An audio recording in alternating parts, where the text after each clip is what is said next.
सुपूर्द केलं. यावर्षी राष्ट्रीय स्वयंसेवक संघाचं शताब्दी वर्ष आहे हे आपण सर्वजण जाणतोच. तसेच दामुअण्णांनी सुरू केलेल्या शिवजयंती उत्सव मंडळ व्याख्यानमालेचं सुद्धा हे 100वे वर्ष आहे. खंडित झाल्यानंतर 2011ला पुन्हा व्याख्यानमाला सुरू झाली, ते हे 14वे वर्ष आहे यावर्षीचं. हे औचित्य साधून यावर्षी 5 व्याख्यान पुष्पांचं आयोजन आपण करीत आहोत. दरवर्षी ही व्याख्यानमाला 3 दिवसांची असते. यावर्षी संघ शताब्दीचं औचित्य आहे म्हणून आपण 5 दिवस ही व्याख्यानमाला आयोजित करतो आहोत. आपण सर्वांनी या ज्ञानसत्रांचा अवश्य लाभ घ्याल अशी आशा आहे. पुढील कार्यक्रमाला आपण सुरुवात करूया. आत्मज्योती प्रदीप्ताय ब्रह्मज्योती नमोस्तुते, ब्रह्मज्योती प्रदीप्ताय गुरुज्योती नमोस्तुते. मी व्यासपीठावरील सर्व मान्यवरांना दीपप्रज्वलन करण्याची विनंती करते.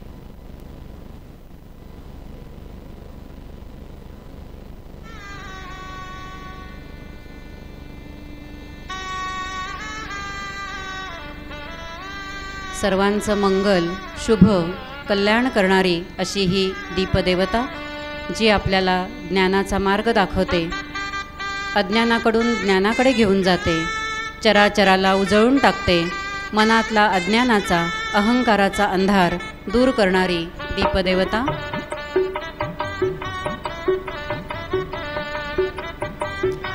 दीपज्योतिर्नमस्तुभ्यं सर्वदा सुखप्रदम आत्मज्ञान प्रकाशम सर्व दुःख निवारकम. हे दीपदेवते, तू सर्वांच्या मनातील अज्ञान, अंधकार, सर्व प्रकारची दुःख यांचा विनाश कर आणि सर्वांना यशाकडे घेऊन चल. प्रतिमा पूजन करण्याची विनंती मी मान्यवरांना करते. आजचं हे व्याख्यान पुष्प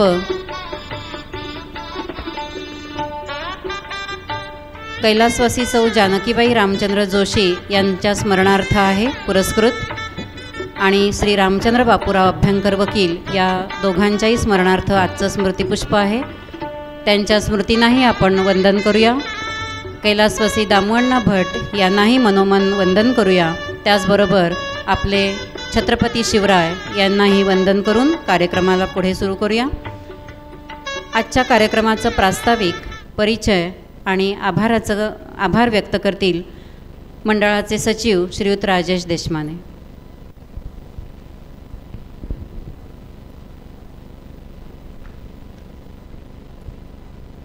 व्याख्यानाचा प्रभाव घेऊनच आपण इथून जावं यासाठी आपण कृतज्ञता आधी घेतोय. आजच्या व्याख्यानाचे अध्यक्ष म्हणून आपल्या सांगलीचे श्री सुधीर सुधाकर चाकोरकर, आपले सांगली जिल्ह्याचे संघाचे माननीय जिल्हा संघचालक, असं त्यांच्याकडं दायित्व आहे. LIC मधून ते सेवानिवृत्त झालेले आहेत आणि आता आपल्या संघाचे माननीय जिल्हा संघचालक अशा दायित्वामध्ये आता सध्या ते काम करत आहेत. त्यांच्या शेजारी पलीकडं जे बसलेले आहेत ते माननीय चैतराम देवचंद पवार,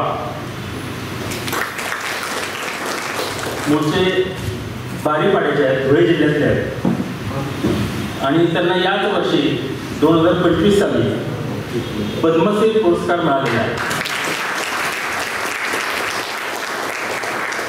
थोडीशी एक पार्श्वभूमी सांगतो त्यांच्या गावासंदर्भातली.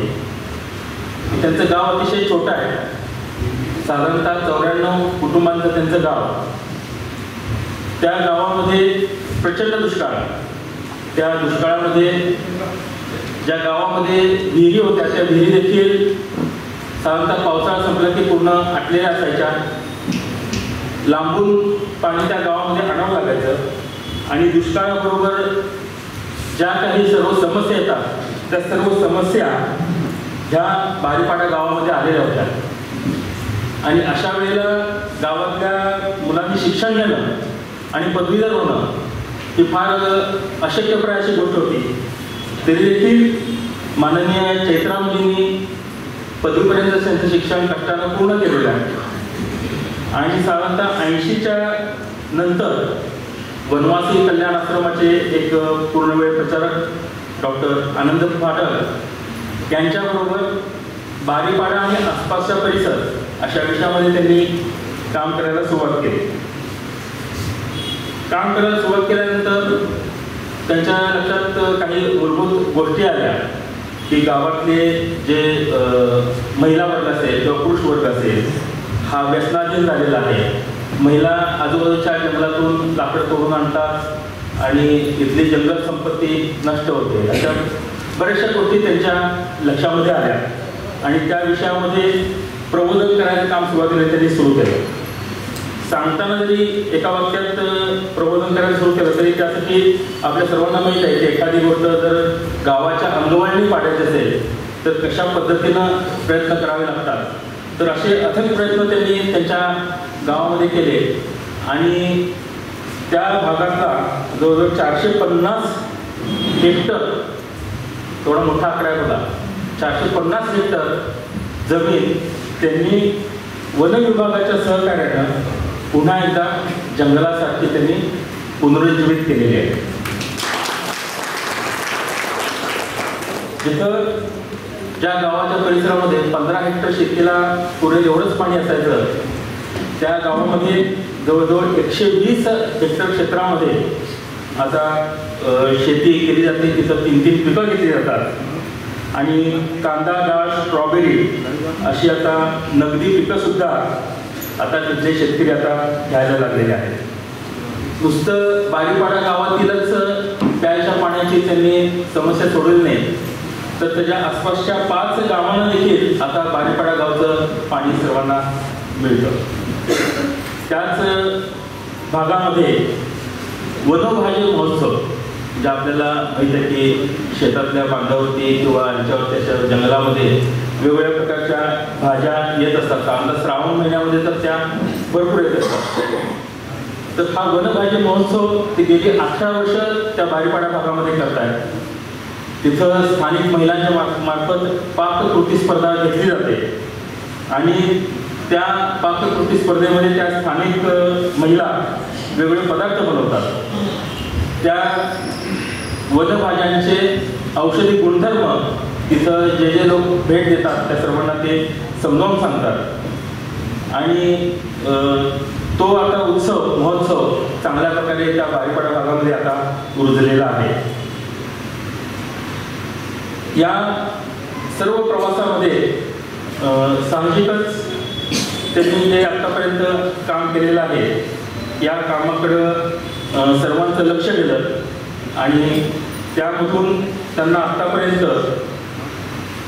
4 विभागामध्ये म्हणजे जैवविविधता संवर्धन, सामाजिक बदल नेतृत्व, सांस्कृतिक आणि शेती अशा 4 विभागात मिळून जवळजवळ 29 राष्ट्रीय आणि आंतरराष्ट्रीय त्यांना पुरस्कार मिळालेले आहेत. त्या पुरस्कारातला अगदी पहिला टप्पा आहे तो बँकॉकमधल्या आंतरराष्ट्रीय निधी कृषी विकास यांनी बँकॉकमध्ये 2003 साली जैवविविधता संवर्धन अशा विषयामध्ये या पुरस्काराला सुरुवात झालेली आहे. त्यानंतर संत तुकाराम वनग्राम पुरस्कार, महाराष्ट्र वनभूषण पुरस्कार, वसुंधरा सन्मान पुरस्कार, वसुंधरा पुरस्कार, मीरा गोपाळ पुरस्कार, आदर्श विद्यार्थी पुरस्कार, गौरव फाउंडेशनचा पुरस्कार, संत ईश्वर सन्मान पुरस्कार, आदिवासी अस्मिता पुरस्कार, सिनिक जय मित्र पुरस्कार, संस्कार कवच पुरस्कार असे जवळजवळ 29 पुरस्कार आहेत. म्हणजे मी किती नावं घेतील तेवढे कमीच आहेत. असे पुरस्कार त्यांना आत्तापर्यंत मिळालेले आहेत. देवेंद्रजी फडणवीस आपल्या राज्याचे जे मुख्यमंत्री आहेत त्यांनी वसंतराव नाईक सामायिक पुरस्कार त्यांना प्रदान केलेला आहे.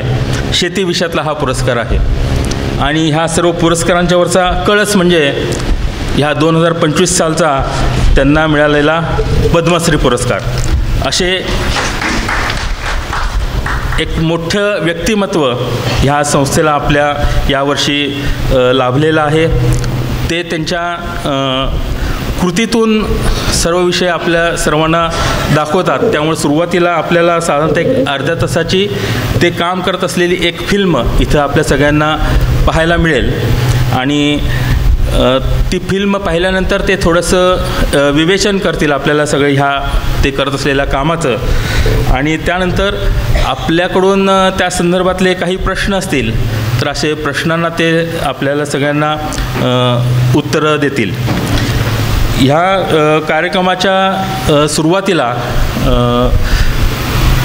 आपल्याला काही सर्टिफिकेट्स शाळेतल्या विद्यार्थ्यांना द्यायची आहेत, आणि ती पर्यावरण विषयामध्ये ज्या शाळांनी काम केलेलं आहे अशा शाळांना काही सर्टिफिकेट्स आपण देणार आहोत. तोही कार्यक्रम आत्ताच्या ह्या कार्यक्रमामध्ये होणार आहे. मी आपल्या सर्वांना विनंती करतो की शेवटपर्यंत आपण हा कार्यक्रम व्यवस्थित ऐकूयात, आणि आपल्या कार्यक्रमाला लाभलेले जे वक्ते आहेत चैत्रामजी पवार साहेब यांचं जे कार्य आहे ते कृतीतून आपल्या सर्वांच्या ह्याच्यापर्यंत आपण पुढं नेण्याचा निश्चित प्रयत्न करूया. नमस्कार. धन्यवाद. क्रियासिद्धी सत्वे भवती महताम नोपकरणे. मोठ्या माणसांच्या कार्यातलं यश हे त्यांना मिळालेल्या उपलब्धतेवर किंवा साधनांच्या उपलब्धतेवर नसतं, तर त्यांनी जिद्दीने केलेल्या प्रयत्नांवरती असतं, असं हे सुभाषित सांगतं. आदरणीय पद्मश्री श्रीयुत चैत्रामजी पवार यांचं कार्य आत्ताच आपण ऐकलं. खरोखर खूप महान आणि मोठं कार्य ते करतायत, आणि काळाची ती गरज आहे. प्रत्येकानं आज पर्यावरण हा विषय सतत आपल्या मनामध्ये तेवता ठेवला पाहिजे, कारण कोरोनाच्या काळामध्ये आपण एकेका श्वासाचं महत्त्व अनुभवलं आहे आणि ती तडफडही अनुभवली आहे. त्यामुळे भविष्यात आपल्याला पर्यावरणाविषयी खूप जागरूकतेने काम करण्याची गरज आहे. यानंतर या ठिकाणी पद्मश्री चैत्रामजी पवार यांचा सत्कार संपन्न होईल. मी मंडळाचे अध्यक्ष माननीय श्रीयुत श्रीकांतजी येडूरकर यांना विनंती करते की त्यांनी चैत्रामजी पवार यांचा यथोचित सन्मान करावा. Play by USB Drive. Padmashri चैत्रामजी Pawar हे नुसतं नाव नाही, तर प्रेम, आदर आणि विश्वासाचं प्रतीक आहे. बारीपाडा येथे शेकडो विद्यार्थी पर्यावरणाचा अभ्यास करण्यासाठी आज येतात. हीच त्यांच्या यशाची पोचपावती आहे. बारीपाडा ही एक चळवळ बनली आहे. वनभाजी महोत्सव स्पर्धा, पर्यावरण रक्षण, संवर्धन. चैत्रामजींनी मातीत केवळ झाडं लावली इतकंच नाही, तर हजारो मनांमध्ये माणुसकी आणि पर्यावरणाच्या जाणीवेची बीजंसुद्धा पेरलेली आहेत, असं निश्चितपणे म्हणावंसं वाटतं. निस्वार्थीपणे समाजाचं, पर्यायाने राष्ट्राचं कार्य ते करीत आहेत. अनेकांना त्यांचं जीवन प्रेरणा देत आहे, आणि सांगायला आनंद आणि अभिमान वाटतो की त्यांचे कुटुंबीयसुद्धा आज वेगवेगळ्या ठिकाणी वेगवेगळ्या पदांवरती कार्यरत असतानासुद्धा पर्यावरणाचं कार्य असंच पुढे नेतात. वर्षातून एकदा ते सगळे आपल्या गावी एकत्र येतात आणि अतिशय सुंदर अशा एकत्र वातावरणामध्ये आपलं सुखदुःख वाटून घेतात. यानंतर राष्ट्रीय स्वयंसेवक संघाचे सांगली जिल्हा संघचालक माननीय श्रीयुत सुधीरजी चापोरकर यांचा यथोचित सन्मान करण्याची विनंती मी माननीय श्रीकांतजी येडूरकर यांना करते. शाल, श्रीफळ आणि गुलाब पुष्प असं सत्काराचं स्वरूप आहे. अतिशय व्यस्ततेतून चापोरकरजींनी आपल्यासाठी खास वेळ काढलेला आहे आणि त्यांचा यथोचित सन्मान होतोय. मंडळानं केलेला छोटासा सन्मान स्वीकारल्याबद्दल दोन्ही मान्यवरांचे मनःपूर्वक आभार. यानंतर अंत्योदय मल्टीस्टेट बँकेच्या वतीने माननीय चैत्रामजी पवार यांचा सन्मान केला जातोय. असिस्टंट बँक मॅनेजर सौ हर्षदा कुलकर्णी यांना मी विनंती करते की त्यांनी चैत्रामजींचा सन्मान करावा. अंत्योदय मल्टीस्टेट बँक मिरज.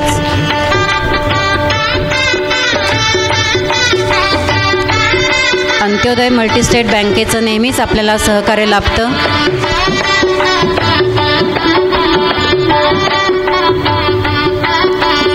यानंतर विदुला पेंडसे यांना मी विनंती करते की त्यांनी वनवासी कल्याण आश्रमासंबंधीचं निवेदन करावं.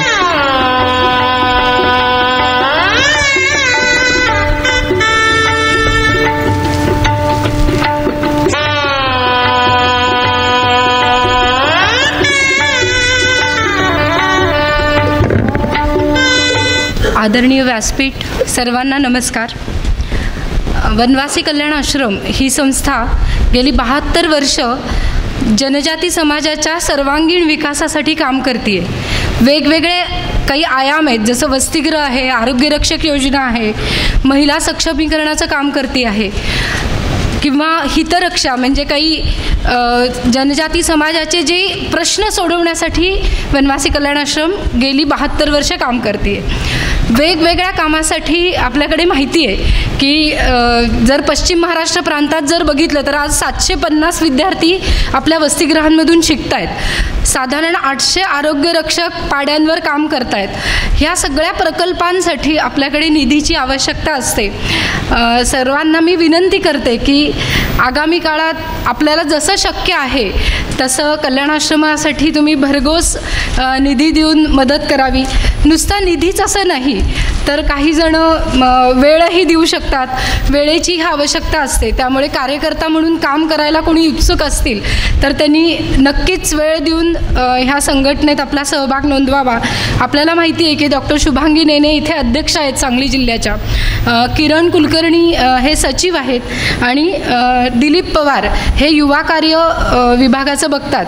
आपण कोणीही त्यांच्याशी संपर्क करू शकता आणि आपली मदत आणि शिवाय आपल्याला जे काम करायचं आहे ह्या दोन्हीत आपला सहभाग नोंदवू शकतात. तर सर्वांना मी विनंती करते की पुन्हा एकदा आपला सहभाग नक्की नोंदवावा. धन्यवाद. नमस्कार, मी विदुला पेंडसे. मी राहायला चिंचवडला असते. माझ्याकडे पिंपरी चिंचवडची वनवासी कल्याण आश्रमाची सहसचिव असं दायित्व आहे. त्याचबरोबर सांगली जिल्ह्याचं पालकत्व आहे माझ्याकडे. त्यामुळे सांगली जिल्ह्यात प्रवास करते. त्यानिमित्ताने ह्या कार्यक्रमाच्या निमित्ताने मी आले होते इथे. धन्यवाद.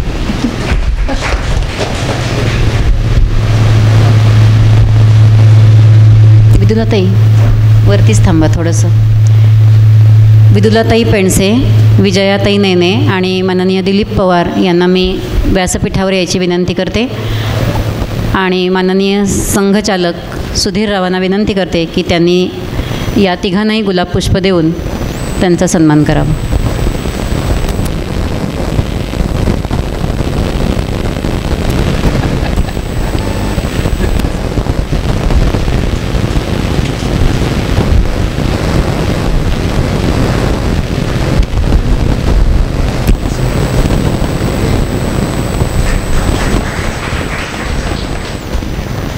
पर्यावरण गतिविधी याच्यामध्ये काम करणारे माननीय सुधीरजी गोरे यांना मी विनंती करते त्यांनी व्यासपीठावर यावं. केंद्र सरकारच्या वतीने राष्ट्रीय छात्र पर्यावरण प्रतियोगिता घेण्यात आली. यामध्ये काही शाळांनी सहभाग घेतलेला होता. त्यांना आता प्रशस्तीपत्र दिलं जाणार आहे. तत्पूर्वी माननीय सुधीरजी गोरे यांना विनंती करते की त्यांनी पर्यावरण गतिविधीविषयी आणि या प्रतियोगितेविषयी थोडक्यात माहिती सांगावी.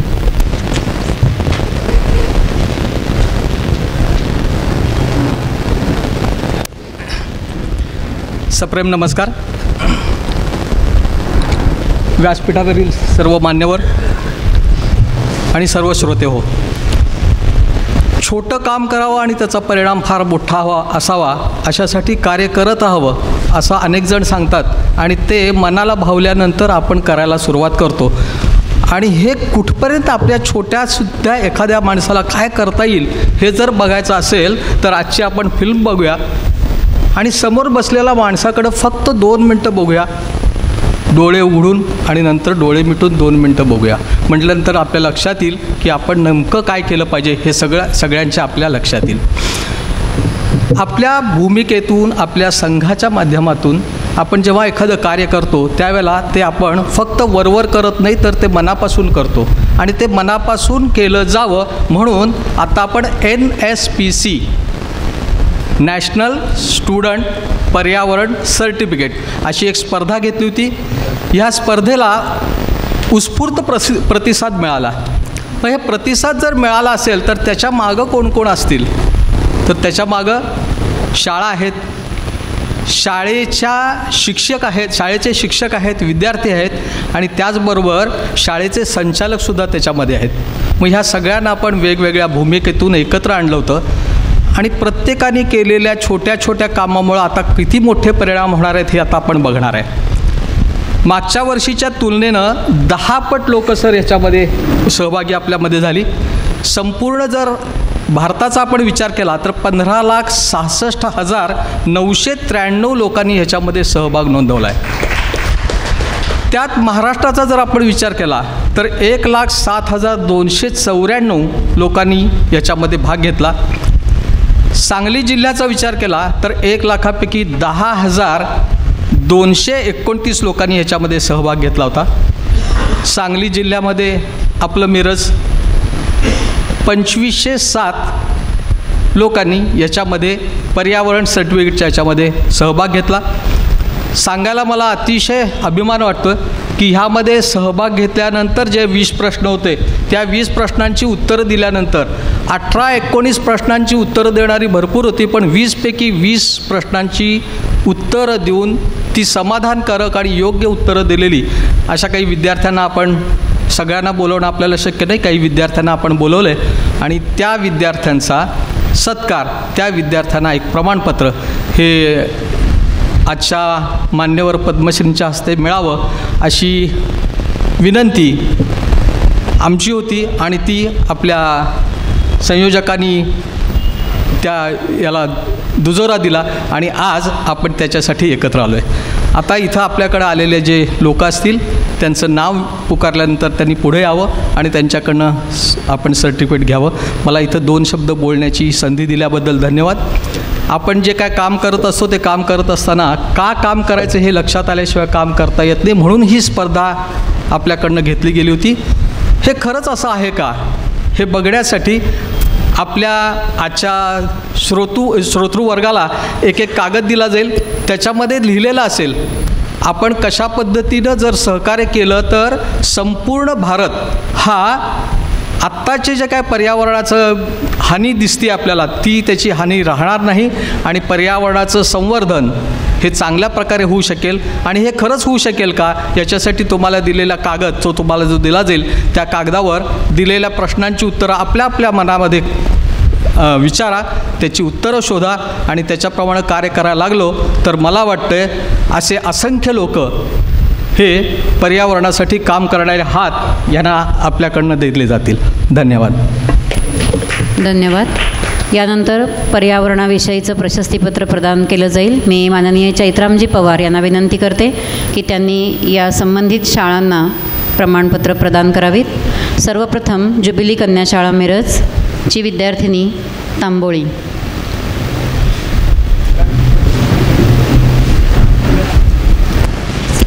आलेले विद्यार्थी आणि त्यांच्याबरोबर आलेले शिक्षक यांनी व्यासपीठावर यायचं आहे.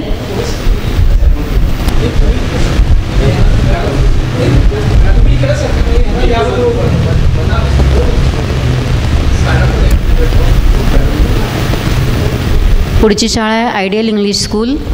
विद्यार्थी कोण असेल किंवा शिक्षक असतील तर दोघांनी यायचं आहे.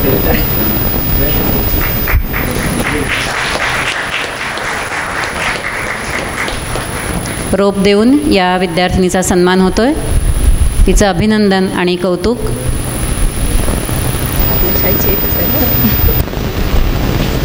Ideal English school.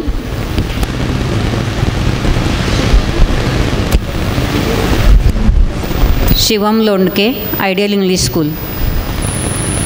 त्याचे शिक्षक आणि शिवमनी कृपया व्यासपीठावर यावं. पर्यावरण जागृती बालवयातच मुलांमध्ये झाली तर पुढे ते पर्यावरणाचं जपणूक नीट करतील.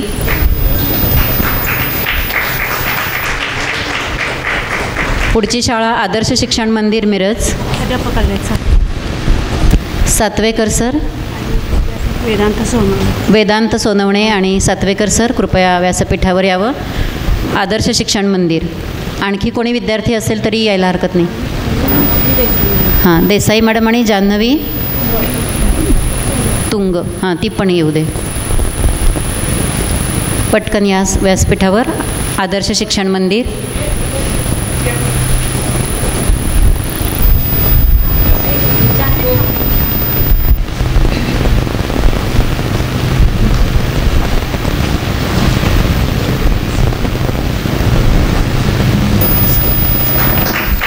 या दिलेल्या रोपाचं वृक्षारोपण आणि संवर्धन पण करायचं बरं का मुलांनो तुम्ही. त्यानंतर जान्हवी आणि तिच्यासोबत आलेले शिक्षक. देसाई मॅडम. कांबळे मॅडम.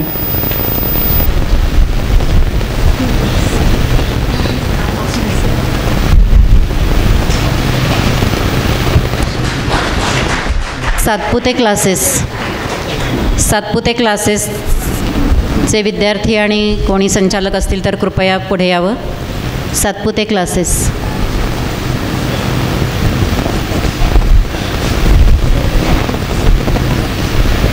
आणि पुढची संस्था आहे जीवनरक्षक संस्था. जीवनरक्षक संस्थेचे कोणी कार्यकर्ते पदाधिकारी असतील तर कृपया समोर यावं.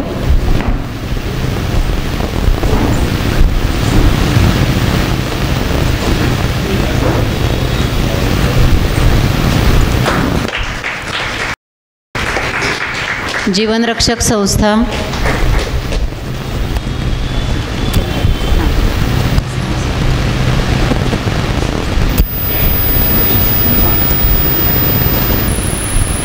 जीवनरक्षक संस्थेचे राकेश तामगावे सर कृपया व्यासपीठावर यावं.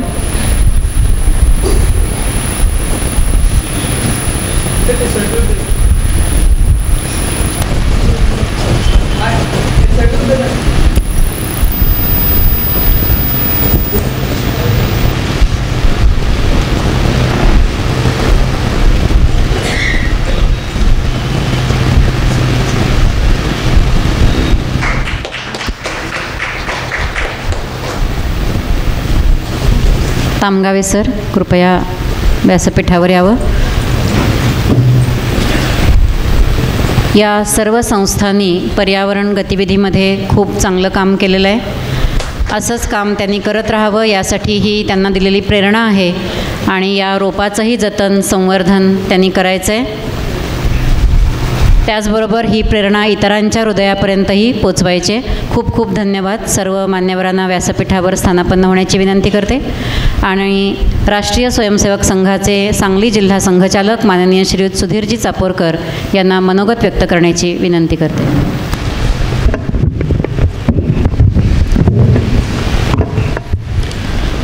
छत्रपती शिवराय सांस्कृतिक मंडळ मिरजचे अध्यक्ष श्रीकांत येडूरकरजी तथा मामा, आजच्या कार्यक्रमाचे प्रमुख वक्ते पद्मश्री चैत्रामजी पवार, उपस्थित माता भगिनी आणि बंधूंनो, सर्वप्रथम या मंडळाच्या सर्व सदस्यांचं मनपूर्वक आभार, धन्यवाद. त्यांनी या कार्यक्रमामध्ये मला बोलवून या कार्यक्रमात व्यासपीठावर उपस्थित राहण्याची संधी दिली. ही व्याख्यानमाला आणि ह्याची परंपरा ही इतकी तेजस्वी दैदिप्यमान आहे की ह्या व्याख्यानमालेत व्याख्यान ऐकायला येणं ही एक भाग्याची गोष्ट असते. अशा व्याख्यानमालेमध्ये व्यासपीठावर उपस्थित राहण्याचं भाग्य माझ्यासारख्या एका कार्यकर्त्याला मिळालं, याबद्दल मी संयोजकांचा आभार मानतो. छत्रपती शिवराय मंडळाने ही जी व्याख्यानमाला पुनरुज्जीवित केली, खंडित झाली होती आणि त्यांनी अतिशय कष्टाने, श्रमाने, निर्धाराने गेली काही वर्ष ती सुरू ठेवलेली आहे. या व्याख्यानमालेच्या निमित्ताने अनेक चांगले चांगले वक्ते या ठिकाणी मिरजकरांना ऐकायला मिळतात. त्यातलेच आज एक वक्ते आहेत आणि त्यांच्यामध्ये आणि तुमच्यामध्ये जास्त काळ राहण्याची माझी पण इच्छा नाही, मलाही त्यांना ऐकायचं आहे. परंतु अनेक उत्तम वक्त्यांना या व्याख्यानमालेत मी इथे ऐकलेलं आहे.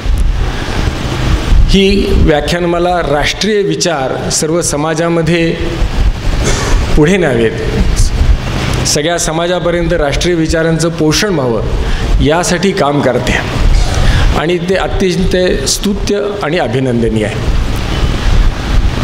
मगाशी दोन गोष्टींचा उल्लेख झाला की या व्याख्यानमालेलाही 100 वर्ष पूर्ण होत आहेत आणि राष्ट्रीय स्वयंसेवक संघालाही 100 वर्ष स्थापनेला पूर्ण होत आहेत. संघाच्याही स्थापनेचं हे शताब्दीचं वर्ष आहे. त्यामुळे जरा थोडं संघाबद्दल बोलणंही औचित्याला धरून होणार आहे. मला अगदी कल्पना आहे की या ठिकाणी बसलेल्या श्रोत्यांमध्ये अनेकांनी प्रत्यक्ष स्वतः संघाचं काम केलेलं आहे. काही जण करतायत, काही जणांना कदाचित संघ ऐकून, कदाचित वर्तमानपत्रात वाचून, दूरदर्शनवर बघून माहिती असणार आहे. परंतु प्रत्यक्ष संघ कसा आहे, 100 वर्ष अखंडपणे वाटचाल करत एखादी संघटना 100 वर्ष पूर्ण करते म्हणजे काय होतं आहे याची प्रत्यक्ष माहिती हे संघाचं थेट काम करत राहिल्याशिवाय करणार नाही आहे. या 100 वर्षाच्या वाटचालीमध्ये अतिशय उपेक्षा, अतिशय संघर्ष आणि त्यानंतर स्वीकार अशा टप्प्यातून आज संघ समाजाला 100व्या वर्षामध्ये सामोरं जातो आहे. ते एक परिवर्तनाचं ध्येय समोर ठेवून गेली 100 वर्ष देशभक्त, राष्ट्रभक्त नागरिक घडवणं, एक सुसंघटित समाज उभा करणं, आमचा विस्कळीत असणारा समाज जो या भूमीला आपली मातृभूमी म्हणतो, आई म्हणतो, या भूमीसाठी सर्वस्व अर्पण करण्याची ज्याची तयारी आहे अशा समाजाच्या सर्वांना, सगळ्या समाजाला संघटित करून एक सशक्त बलशाली समाज, राष्ट्र उभं करण्याचं कार्य गेली 100 वर्ष अतिशय निरलसपणे सुरू आहे. या कार्याबद्दल समजापेक्षा गैरसमज खूप जास्त प्रमाणात आजही समाजामध्ये आहे आणि त्यामुळे सगळ्यांना आव्हान आहे की हे गैरसमज दूर व्हायचे असतील तर थेट संघाच्या कामात प्रत्यक्ष सहभाग घ्यायला लागल्यानंतर हे गैरसमज दूर होतात. ते कसे होतात त्याचं एक उदाहरण कदाचित आपल्यापैकी अनेकांनी परवा 26, 27, 28 ऑगस्ट रोजी जी एक व्याख्यानमाला दिल्लीत पूजनीय सरसंघचालकांची झाली त्यातला एक उल्लेख ऐकला असेल, तो उल्लेख परत एकदा आपल्या सगळ्यांसमोर करतो. 1948 साली हातात जळती मशाल घेऊन जयप्रकाश नारायण संघाचं कार्यालय जाळायला निघालेले होते. त्याच जयप्रकाश नारायण यांनी आणीबाणीनंतरच्या काळामध्ये देशाचं जर का भविष्य कोणाच्या हातात सुरक्षित असेल तर ते राष्ट्रीय स्वयंसेवक संघाच्याच हातात सुरक्षित आहे असं उद्गार काढले होते. इतका बदल एखाद्या विचारामध्ये ज्या वेळेला ते संपर्कात येतात, ज्या वेळेला ते संघाच्या बरोबर येतात, संघ जवळून अनुभवतात, त्यावेळेला एखाद्याच्या विचारात बदल होऊ शकतो. आणि कदाचित हीच भीती अनेक अनामिक आणि जे स्वतःला खूप पुरोगामी धर्मनिरपेक्ष समजतात त्यांच्या मनात आहे. त्यामुळे ते संघाच्या जवळ यायला तयार होत नाहीत असा आमचाही अनुभव आहे. आम्ही प्रयत्न खूप करतो.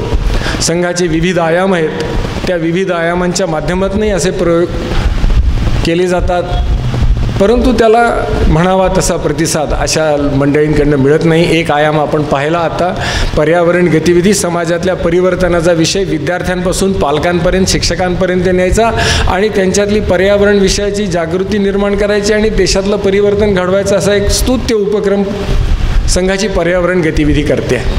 तर असा संघ आपण सगळ्यांनी जरा जवळून अनुभवावा अशी विनंती या निमित्ताने या मिळालेल्या संधीचं भान घेत करतो. आजचे जे वक्ते आहेत त्यांच्याविषयी थोडंसं, म्हणजे आपल्याकडे म्हण आहे की तुमच्या याच्यामध्ये एक बाभळीचं झाड आहे आणि आमच्या बैलगाडीला पण बाभळीचंच चाक आहे, त्यामुळे आपण पाहुणे आहोत असं आपण म्हणतो. तसं संघ कामाला सांगलीमध्ये सुरुवात करण्यापूर्वी 1 वर्षभर मी वनवासी कल्याण आश्रमाचा जिल्हा सचिव म्हणून काम केलेलं आहे आणि त्यामुळे मला आज भाग्य वाटतंय की चैत्रामजींच्या सोबत मला इथे स्टेजवर बसायला मिळतं आहे आणि ज्यांनी मला वनवासी कल्याण आश्रमाच्या कामामध्ये आणलं त्यांचा सत्कार करण्याचंच आज माझ्या हातून काम घडलेलं आहे. त्यामुळे ज्या व्यक्तीने डोंगरात राहून प्रत्यक्ष डोंगरा एवढं काम केलं, म्हणजे ज्या कामाचं मोजमाप आम्हाला करता येणार नाही, एक व्यक्ती, त्यांना मिळालेल्या पुरस्कारांची यादी वाचताना आपल्याला लक्षात आलं असेल 29 राष्ट्रीय आणि आंतरराष्ट्रीय पुरस्कार ही सोपी गोष्ट नाही आहे. आणि ज्या काळामध्ये त्या विचारधारेच्या विरोधात असणाऱ्या विचारधारेसोबत राहून कदाचित संघाची विचारधारा 2014 नंतर देश पातळीवर हळूहळू मान्यता पावायला लागलेली आहे, परंतु त्याच्यापूर्वी ती विचारधारा सोबत ठेवून, त्या विचारधारेवर निष्ठा ठेवून, त्या विचारधारेशी तडजोड न करता आपल्याला पटलेला मार्ग घेऊन देशामध्ये, माझ्या समाजामध्ये, माझ्या गावामध्ये मी परिवर्तन घडवून आणू शकतो, त्याच्यामध्ये एक अनुकूल बदल घडवता येतो, याचं जिवंत जिथं जागतं उदाहरण आज चैत्रामजींच्या रूपाने आमच्यासोबत आहे. आणि त्यामुळे आपण सगळेजण भाग्यवान आहोत की आज चैत्रामजींना आपण ऐकायला इथे उपस्थित आहोत. त्यामुळे यापेक्षा अधिक वेळ न घेता पुन्हा एकदा संयोजकांना आणि आपल्या सगळ्यांना धन्यवाद देऊन मी चैत्रामजींसाठीचा स्टेज रिकामा करतो. धन्यवाद. धन्यवाद. यानंतर मगाशी आपण प्रशस्तीपत्र दिली, त्यात एक राहून गेलं आहे. Doctor Salim Urdu high school Miraj. विद्यार्थी किंवा शिक्षिका कोणी असतील तर पटकन या जरासं. मी चैत्रामजींना विनंती करते की त्यांनी प्रशस्तीपत्र द्यावं.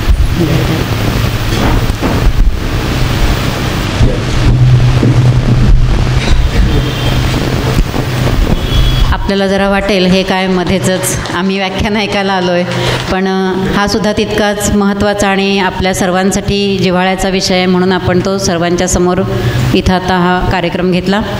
यानंतर ऋणनिर्देश मी व्यक्त करीत आहे. माननीय पद्मश्री चैत्राम पवार या ठिकाणी आज उपस्थित आहेत. ते आता थोड्याच वेळात आपल्याला पर्यावरणाविषयी मार्गदर्शन करतील, आपले विचार मांडतील. त्याचबरोबर माननीय सुधीरराव चापोरकर हेही या ठिकाणी आपल्या व्यस्ततेतून वेळ काढून आपल्या मंडळावरील प्रेमाखातर या ठिकाणी उपस्थित राहिले. त्यांनी आपलं मनोगत व्यक्त केलं, त्याबद्दल सर्वांच्या वतीने मी या दोघांचेही मनःपूर्वक आभार मानते. यानंतर वैयक्तिक गीतासाठी मी विनंती करते श्रीयुत हर्षल वैद्य यांना.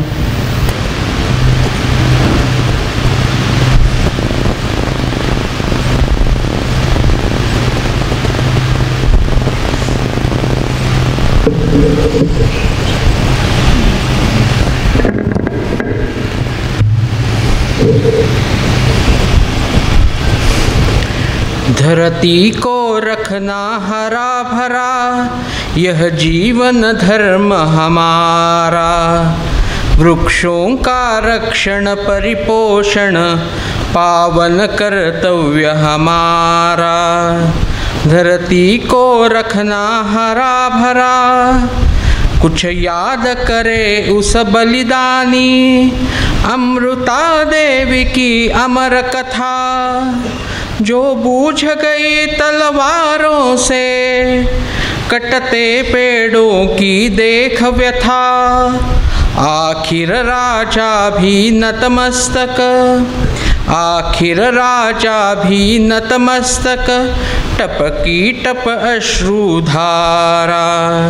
धरती को रखना हरा भरा, अनमोल रतन जल धरती पर।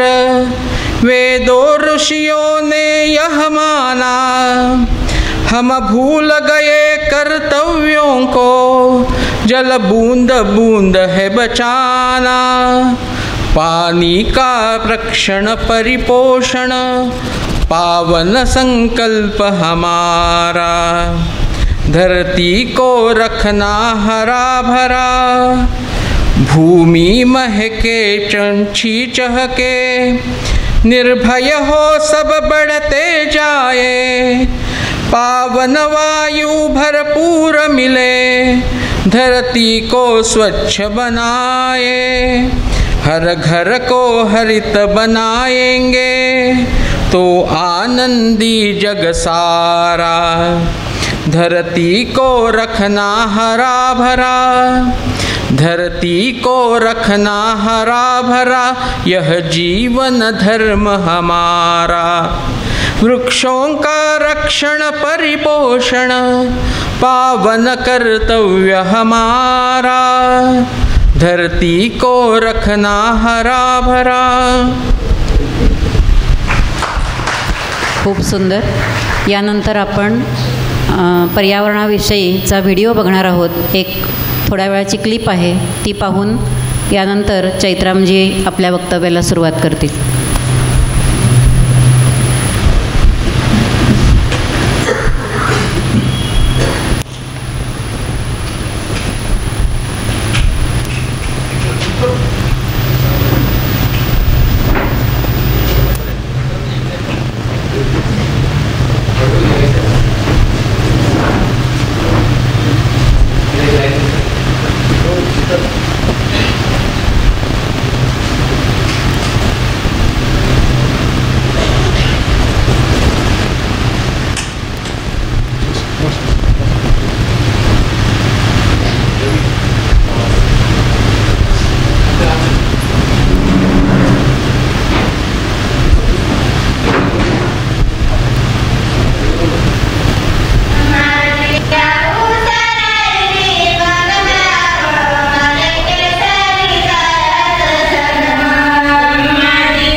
Maharashtra and Gujarat, Baripada is an ordinary tribal village living in the serenity of a mountain at its back, covered with a jungle around.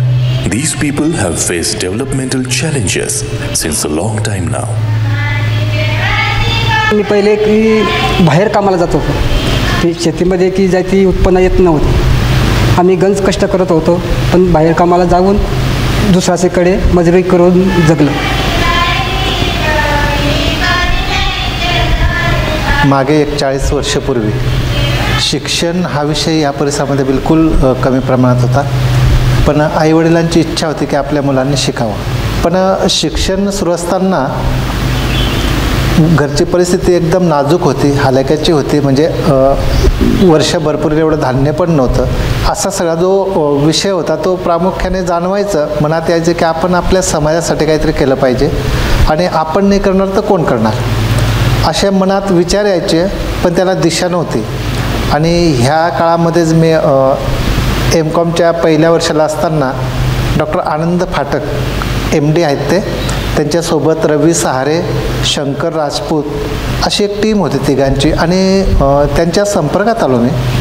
आणि संपर्कात आल्यानंतर लक्षात आलं की हे MD डॉक्टर आहेत आणि एवढ्या छोट्या गावात एका झोपडीत येऊन राहत आहेत, का राहत आहेत, असा थोडा मनात प्रश्न यायचा. सुरुवातीपासून दवाखाना जरी चालवायचा असला तरी आपल्याला ते फार मोठं हॉस्पिटलमध्ये त्याचं रूपांतर करायचं नाही आहे.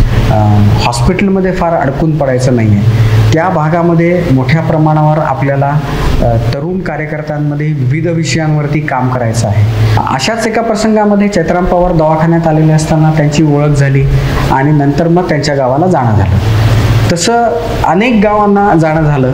पण बारीपाडामध्ये गेल्यानंतर आणि चैत्राम पवारांशी भेट झाल्यानंतर असं लक्षात आलं की अरे हा बऱ्यापैकी शिकलेला तरुण आहे, पण तरी देखील याला नोकरी करायची नाही आहे. याला शिक्षणाचा उपयोग सुजाण होण्यासाठी करायचा आहे आणि माझ्या गावात राहून मी माझ्या गावासाठी काहीतरी करीन अशी याच्या मनामध्ये इच्छा आहे. मग हे लक्षात आल्यानंतर अर्थातच त्यांच्याशी संपर्क बारीपाडामध्ये जाणं, त्यांचं पण आमच्या दवाखान्यात येणं जाणं असं वाटलं. For a particular youngster coming from rural background, financial stability and well-being of a family was of utmost priority at that time. However, selfless work of the volunteers from Vanvasi Kalyan Ashram was making him question his options between his own personal growth or the development of the village. घरच्यांचा पण विरोध होता की तू ह्या कामाकडे न जाता तू नोकरी करावी, चांगली एवढा शिकलास तर. आणि मलाही वाटायचं की मी नोकरी केली पाहिजे. पण वनवासी कलाश्रमाच्या संपर्कात आल्यानंतर लक्षात आलं की कोणीतरी बाहेरून सगळा कार्यकर्ता येतो आणि आपल्या परिसरात काम करतो. का काम करतो याच्यावर थोडं चिंतन करायला सुरुवात केली. तर ह्या समाजाने स्वतःच्या पायावर उभं राहावं, स्वतःचं आरोग्य, स्वतःचं शिक्षण, स्वतःची शेती हे जोपर्यंत डेव्हलप होत नाही तोपर्यंत आपण काहीच करू शकत नाही. MCOM कंप्लीट केल्यानंतर तसं मी 3 ठिकाणी मुलाखती पण दिल्यात, पण त्या ठिकाणी पण मी कामाला जॉईन झालो नाही. हे सगळं घरच्यांच्या जेव्हा लक्षात आलं तेव्हाच घरच्यांचाही विरोध हळूहळू कमी होत आला की हा काही नोकरी करणार नाही, हा कल्याणाश्रमाचं काम करतो. There was a strong will to do social work. Constructive direction was missing in the group of the young from Baripada.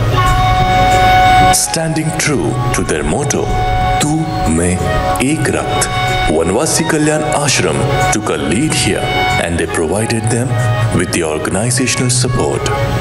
तर आम्ही 91-92 मध्ये कल्याणाश्रमाचे संपर्क व्हायच्या आधी आम्ही गावाच्या आजूबाजूला एक 11,000 निलगिरीची रोपं लावलीत. तेवढं लावून आमचं काम थांबलं कारण त्याला दिशा नव्हती. ही जी दिशा आहे की आपण ह्या पद्धतीने पुढे जाऊया हे वनवासी कलाश्रम संघ आणि आपल्या विचाराच्या अन्न संघटना संस्था यांचे संपर्क वाढत गेला. There was a philosophy for the sustainable growth and development which has been created in Baripada over the years. With the Kalyan Ashram's ayam of Mahila, Karya, Shraddha, Jagran, Grama Vikas, Arogya and Shiksha, the new theme emerged in the land of Baripada.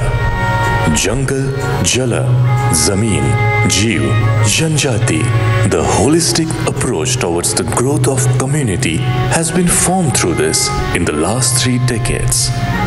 आम्ही असं म्हणतो वनसंपदा, भूसंपदा, जलसंपदा ही सगळी संपत्ती आहे आणि या संपत्तीला आपण व्यवस्थितपणे सांभाळतो. पुढचे 20-25 वर्ष आपण याला योग्य पद्धतीने सांभाळू शकतो. जे इथल्या माणसाचं GDP आपण मोजायचा प्रयत्न केला तर खूप खाली.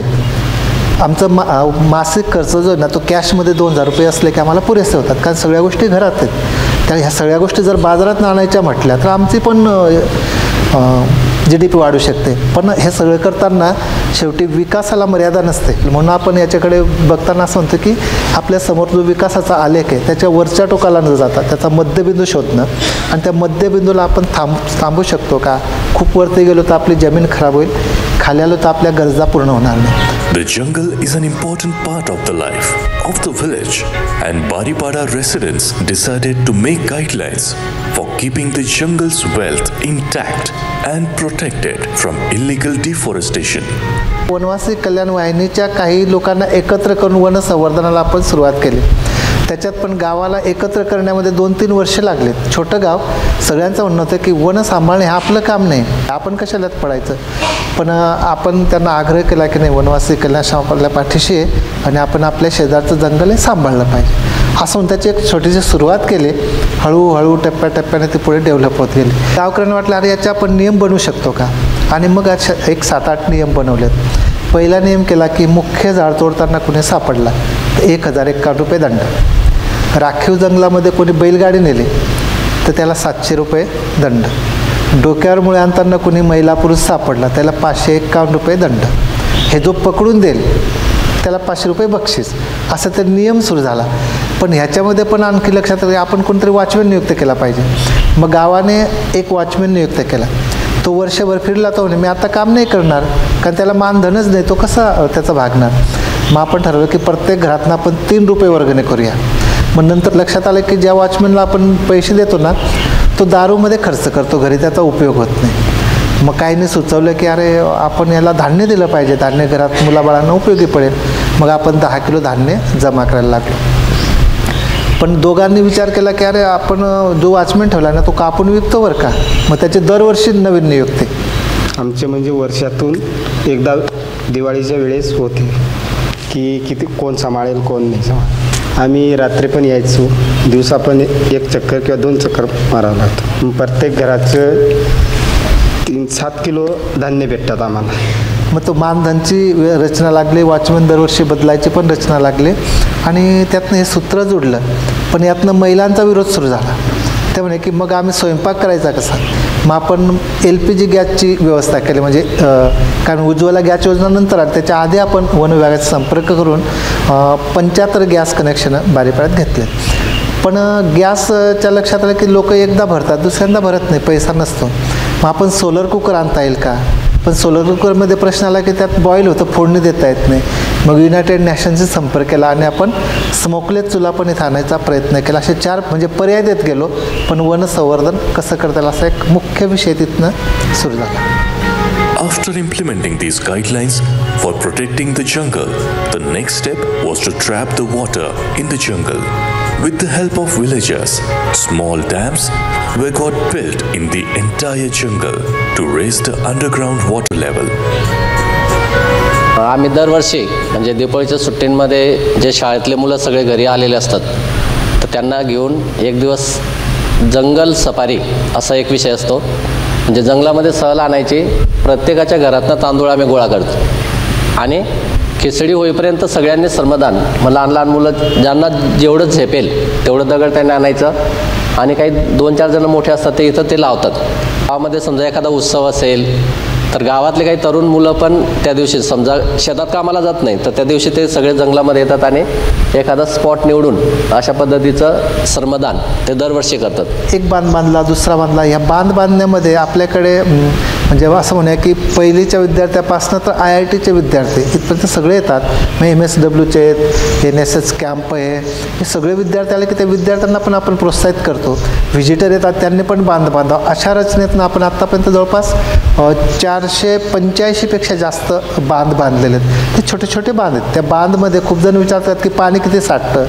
तर ते पाणी साठवण्यासाठी नाही, आपण म्हणतो की टॉप टू बॉटम जो माती वाहून जाते ती माती वाहून जाणं थांबणं आणि पाण्याचा स्पीड कमी करणं, त्याच्यामुळे पाणी आपोआप पर्क्युलेट होतं. म्हणजे वनसंवर्धनाला बरोबर जलसंवर्धनाची जोड दिली आणि जलसंवर्धनामध्ये ज्यावेळेस काम सुरू झालं तर 3-4 वर्षानंतर लक्षात आलं की थोडीशी पाण्याची लेवल ही वाढते. हिरा 2000मध्ये बांधले ते आता 30-35 फूट खोल आहे. ते जंगल राखत पण पाणी पातळी पण वाढली त्याला आणि पाण्याची लेवल वाढते असं लक्षात आल्यानंतर लोक शेतीकडे वळले. What came with reserved jungle and maintained water sources is well-nourished soil to flourish the agricultural practices in the area. Forced migration due to limited number of crop farming stopped as villagers started cultivating cash crops. Vanvasi Kalyanashram also poured in the resources who guided them for the new practices in the agriculture.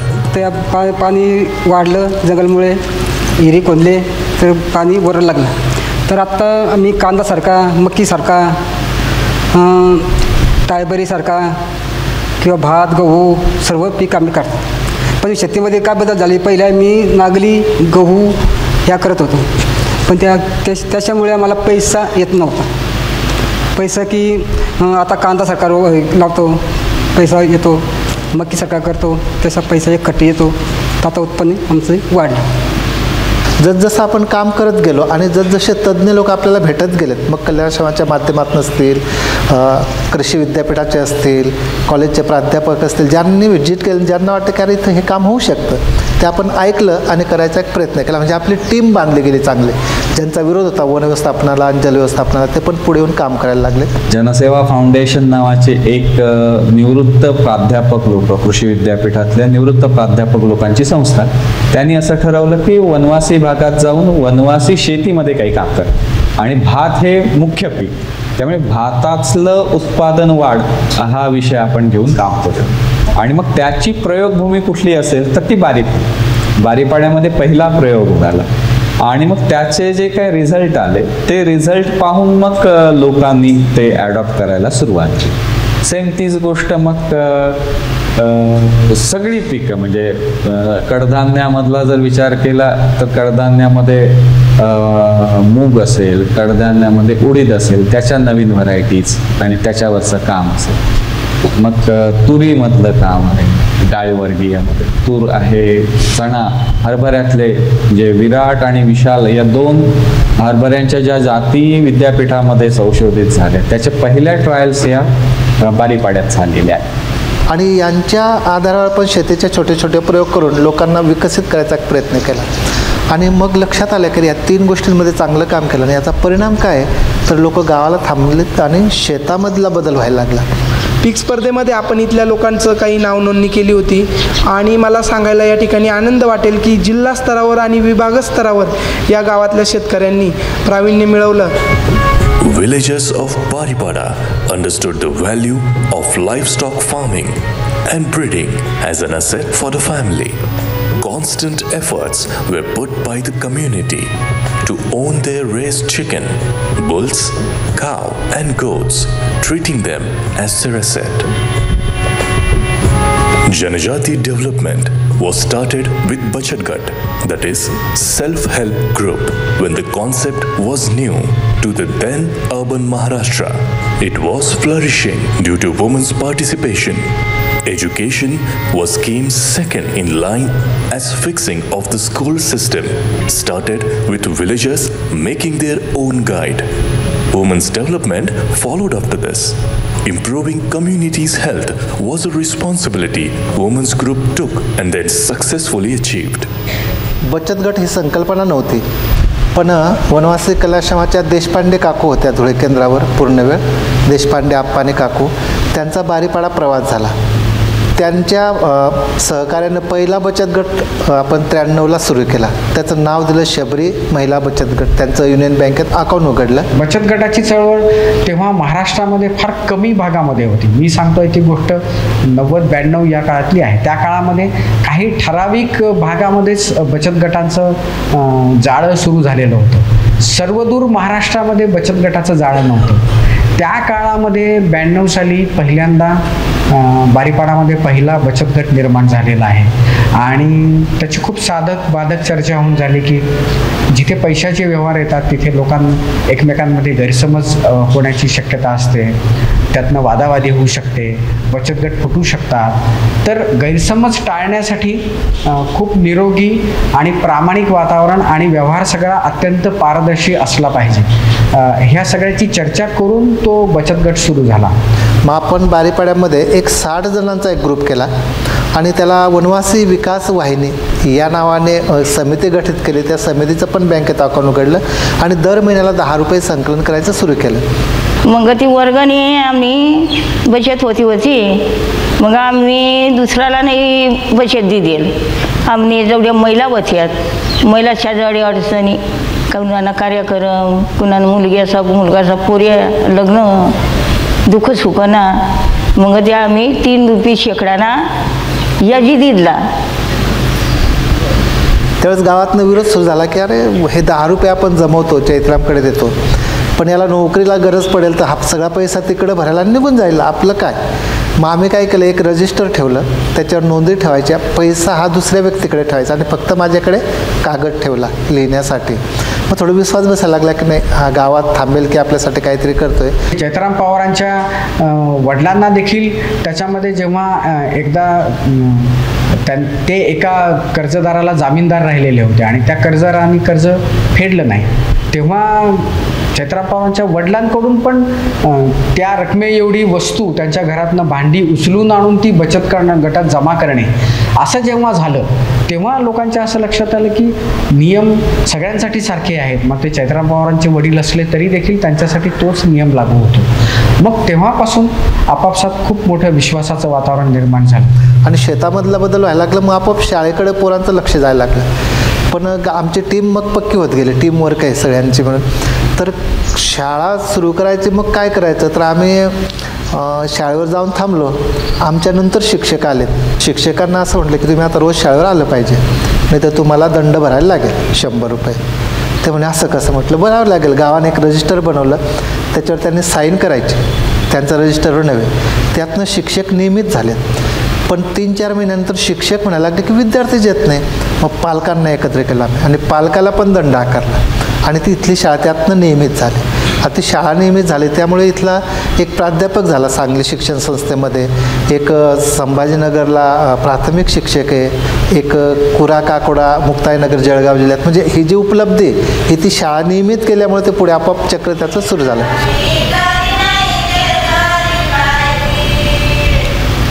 मग महिलांना आपण आरोग्यविषयी जोडला की मुलांचे नखं कापलेत का, ते शाळेत जातात की नाही, हे सगळे छोटे छोटे बिंदू. मच्छरदानीचा वापर करणं, पिण्याच्या पाण्यामध्ये जीवन ड्रॉप वापरणं.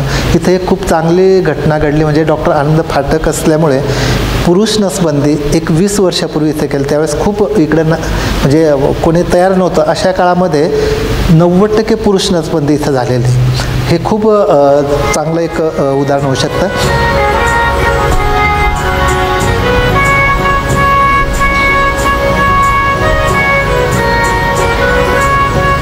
2003ला एक स्पर्धा होती आंतरराष्ट्रीय स्तरावर, international funds for agriculture development नावाने. त्याचं मुख्यालय रोमला आहे आणि त्याच्यात डॉक्टर दत्तरदार सरांनी त्या टीमने बारीपाड्याचं नामांकन केलं.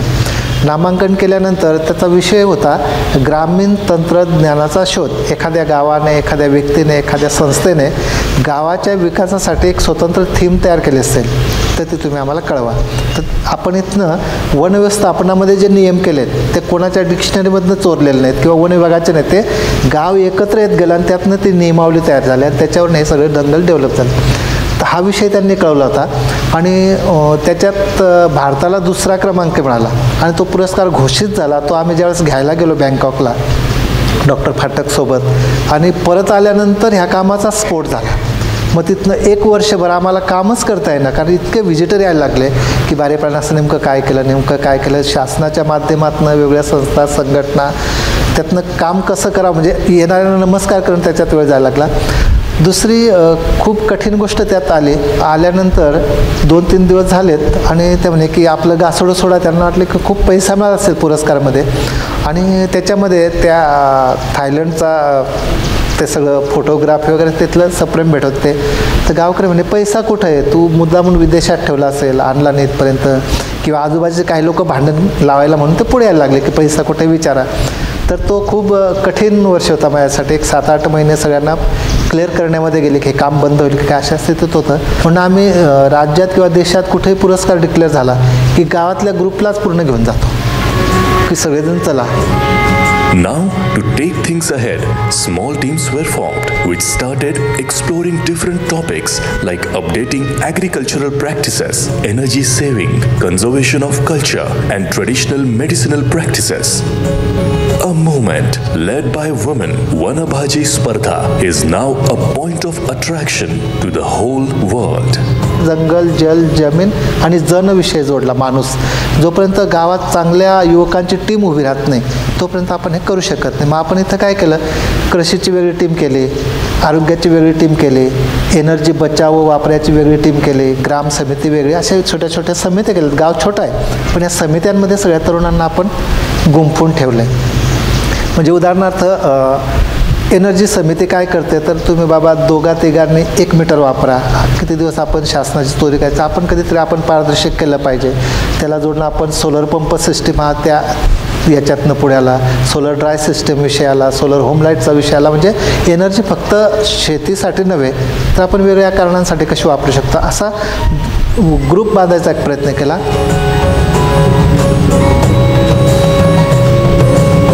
सृष्टी नावाची संस्था काम करते आणि तिने हे सिलेक्शन केलं होतं सगळं. तर ते म्हटले की बारीपाड्यात माझा विद्यार्थी मी पाठवेल तुम्हाला. मग त्यावेळेस शैलेश शुक्ल बारीपाड्यात आला आणि त्यांनी PhDचा विषय इथं पूर्ण केला. त्याचा विषय होता की परंपरागत ज्ञान पुढच्या पिढीकडे कसा जातो. तर त्याच्यामध्ये त्याच्या लक्षात आलं की इथल्या महिलांमध्ये खूप टॅलेंट आहे आणि तो नष्ट होत चालला आहे. तर आपण संग्रहित केला पाहिजे, पण कशा प्रकारे करायचं म्हणून आम्ही वनभाजी स्पर्धा हा विषय सुचवला आणि 2003 वनभाजी स्पर्धा हा विषय पुढे आला.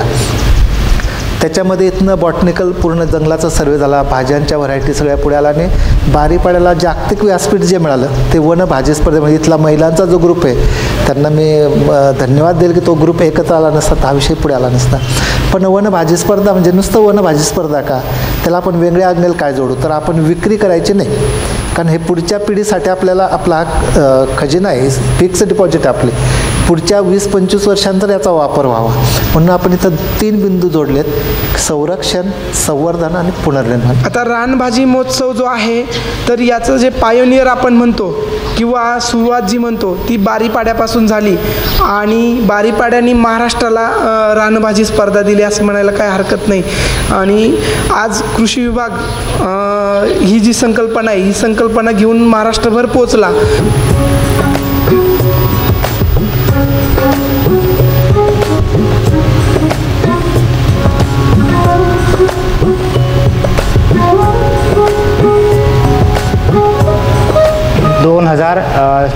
पाच नंतर सामुदायिक वन हक्क याविषयी थोडीशी माहिती घेतली आणि संस्थेच्या बॅनरखाली देवगिरी कल्याणाश्रम, वनवासी कल्याणाश्रम महाराष्ट्र यांच्या मार्गदर्शनाने मी साक्री तालुक्यातील सुरुवातीला 10 गावांचं सामुदायिक वन हक्क दावा दाखल केले. सुरुवातीला 10चं मंजूर झाल्यानंतर प्रमाणपत्र म्हणजे वन हक्काचं दावा देण्यात आला.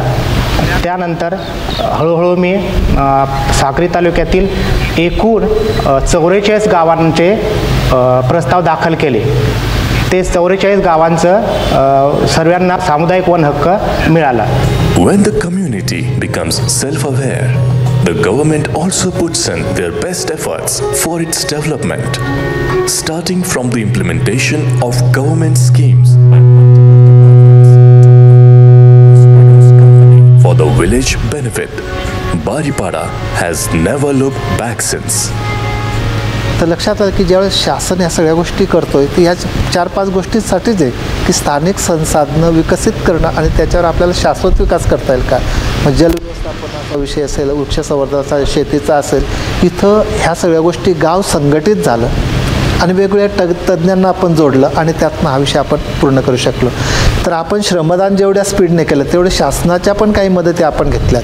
म्हणजे सिमेंट बांध बांधलीत, त्याला जोडून CCT खोदले, मातीचे बांध बांधले. शासनाचा पण चांगला रोल आहे कारण आपण सगळ्यांची समन्वय ठेवला. हे गाव 100% आदिवासी वस्तीचं असल्यामुळे जसं की प्रधानमंत्री आवास योजना असेल त्याचा लाभ मिळून दिलं. म्हणजे कच्चे घर होते त्याची पक्की घरं केली. त्याच्यानंतर शबरी आवास योजनेचं घरकुलं दिलीत.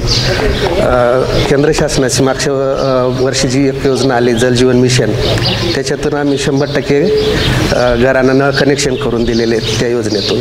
वन विभागामार्फतही विविध योजना राबवल्या जातात. त्यातील LBS, नालाबान वगैरे. मुख्यमंत्रीच्या मांजरी ते बारीपाडा 3 किलोमीटर झालं आहे आणि मापलगाव ते बारीपाडा 4 किलोमीटर झालं आहे. असं 3 वेळेस झालेत ते रस्ते आतापर्यंत. PM आवास योजना आणि शबरी घरकुलमध्ये आत्तापर्यंत बारेपाडामध्ये 119 घरकुल दिले गेले आहेत. तर आम्हाला पहिल्यांदा स्टार्टिंगला आम्ही देशबंधू ॲग्रो रिसर्च सेंटरचे बी बियाणं खतं विक्रीचे केंद्र चालू केलं. हे एकूण आमचे 56 पाड्यामधून काम चालतं जेणेकरून शेतकऱ्यांना वेळेवर खतं मिळणं, बी बियाणं मिळणं याच्यासाठी आम्ही काम करत होतो. ज्या शेतकऱ्यांचा उत्पादित झालेला माल ते आम्ही खरेदी करू किंवा तिथं काढायला येतील त्यांना ते कॉस्टिंग कमी होईल कारण ते इथून 100 किलोमीटर उचलला ते धान काढण्यासाठी जात होते. तर त्यांना इथं राईस मिल जवळ उपलब्ध झाल्यामुळे त्यांना एवढं त्यांचा खर्च आणि मेहनत वाचेल. तर ते एक संकल्पना आली वंदन केंद्राच्या की आपलं ऑइल मिल हे अत्यंत गरजेचं आहे. तर त्या अनुषंगाने आम्ही शबरी वित्त आयोगाला अप्लाय केले की आम्हाला ऑइल मिल हे मंजूर झाले किंवा मिळाले तर चांगलं होईल. तर ते आम्ही अप्लाय केलं सर त्यांना. तर आम्हाला ते मंजूर केलं. 8 लाख रुपयाचं ग्रँड हे मिळाले सर वंदन केंद्राला. आतापर्यंत वंदन केंद्राच्या सदस्यांनी जवळपास 3,500 किलो हे तोळंबी काढून तेल घेऊन गेलेत. ऑइल मिल मिळाल्यानंतर इथं आम्ही 2 तरुण हे शबरीमार्फत नाशिक इथं आम्ही ट्रेनिंगसाठी 18 दिवसासाठी पाठवलं होतं. ट्रेनिंग करून आल्यानंतर व्यवस्थितपणे त्यांनी ऑइल मिल हे सुरू चालवण्यास सुरुवात केली. Even though Baripada has been able to uplift themselves, it is still not the end of the work for Chaitramji Pawar. Unlike the concept of modern villages in Maharashtra, he believes that the whole cluster of villages needs to now get in the stream of development. सामुदायिक वनधिकार हा विषय घेऊन आपण 44 गावांमध्ये काम करतो. त्यातनं आपण 10 गावं निवडलीत. हे सगळं काम करताना आपण काही तज्ज्ञांच्या मदतीने गावाचा मायक्रो प्लॅन बनवला आहे. म्हणजे आपण कुटुंबाचा सर्वे केला आधी 10 पैकी 5 गावांचा आपण तो मायक्रो प्लॅन बनवला आहे. त्यांना असं म्हटलं की तुम्हाला जे योग्य वाटेल ते तुम्ही त्याच्यात घ्या पण येत्या 20 वर्ष आपण शासनाकडे पैसा मागायचा नाही. तसं त्यांनी खाली लिहून दिले त्या प्रोजेक्टला की पुढचे 20 ते 25 वर्ष आम्ही शासनाकडे मदत मागणार नाही. असे त्यांनी प्लॅन केलेत आणि ते आपल्यापाशी दिलेले आहेत. ते आपण शासनाला त्यावेळेस पाठवूया आणि एक चांगलं मॉडेल आणि ते पण एक गाव नव्हे क्लस्टरमध्ये. तर क्लस्टरमध्ये हा विषय आपण सुरू केला. त्यामुळे हे 5 बिंदू सोडून आपण पुढचे आणखी 2 बिंदू जोडलेत. एक तर सामुदायिक जलव्यवस्थापन ज्याच्याकडे पाणी त्यांनी आपल्या शेजाऱ्यांना द्यावं आणि योग्य पद्धतीने तो वापरावा. तसं आपण म्हणतो की शेतकरी उत्पादन कंपनी म्हणजे शेतकरी उत्पादन कंपनीचा उद्देश काय तर आपल्या लुपिंगने ते त्याच्या CSRमधनं बनवून दिले. पण याच्यात आपण छोटा शेतकरी घेतला की जो 2.5 एकरपेक्षा कमी शेती करतो कारण त्याला मार्केटला जाऊ शकत नाही. अशा याच्यातलं सगळं तांदूळ डाळ जे काय असेल ते संकलित करणं प्रोसेस करणं मार्केटला करणं. It's not only the success story of Vanvasi Kalyan Ashram and Chaitramji, but it's the success story of local leadership getting motivated to uplift themselves, and that will be the guiding light for the many in the near future. बारीपाडाच अग्रेसर आहे असं बिलकुल नाही. बारीपाडा कदाचित फोकसमध्ये आला त्यामुळे ते पुढे येईल. पण असे अनेक गाव आहेत की ते फोकसमध्ये आणण्याची पण गरज आहे. म्हणजे आपण म्हणतो ना की मीडिया न्यूजपेपरमध्ये देण्यापेक्षा मौखिक प्रसिद्धी ना ती खूप महत्त्वाची आणि ती कधी कुजत नाही, कधी कोपऱ्यात पडत नाही. तर ते गावातलं नेतृत्व उभं करणं इथं कदाचित कल्याण आश्रमाला यात यश यासाठी मिळालं की गावातलं नेतृत्व उभं राहिलं आणि ते सातत्याने करणार आहेत. त्यामुळे कल्याण आश्रमाचं इथं कुठलंही एखादं हॉल बांधलेला नाही, कल्याण आश्रमाने बॅनर लावलेला नाही, पण कल्याण आश्रमाचे विचार इथं रुजलेत आणि ते गावाने स्वीकारलेत. त्यामुळे आपण म्हणतो की स्थानिक नेतृत्व विकसित करणं आणि त्यांना त्या कामाशी जोडून देणं आणि त्या नेतृत्व करणाऱ्या युवकांशी सातत्याने संपर्क ठेवणं हे केलं तर पुढे हे सातत्याने चालत राहतं.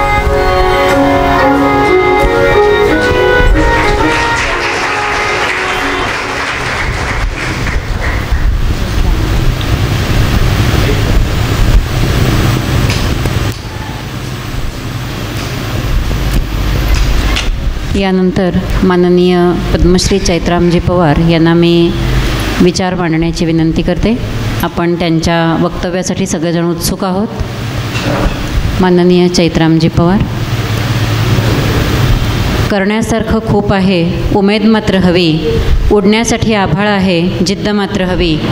खरोखर अतिशय उत्तम असं कार्य चैत्रामजी बारीपाड्यामध्ये करत आहेत आणि ते आता आपण इथं याची डोळा पाहिलंच. आता त्यांना मी विनंती करते की त्यांनी आपल्या या कार्याबद्दल अधिक माहिती द्यावी.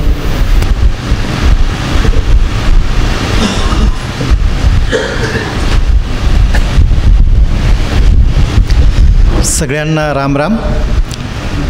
आपण चित्रफित बघितले आणि तसं म्हटलं तर मी कुठलाही वक्ता नाही, कुठल्याही विषयातला तज्ज्ञ नाही. वनवासी कल्याणाश्रमाच्या प्रेरणेतनं आपण काय करू शकतो करायचा प्रयत्न केला. 2-3 मुद्दे सुटलेत तेवढं सांगतो फक्त. आम्ही कामाला ज्यावेळेस सुरुवात केली त्यावेळेस 11,000 रोपं आणून लावलीत आणि आमचं काम थांबलं.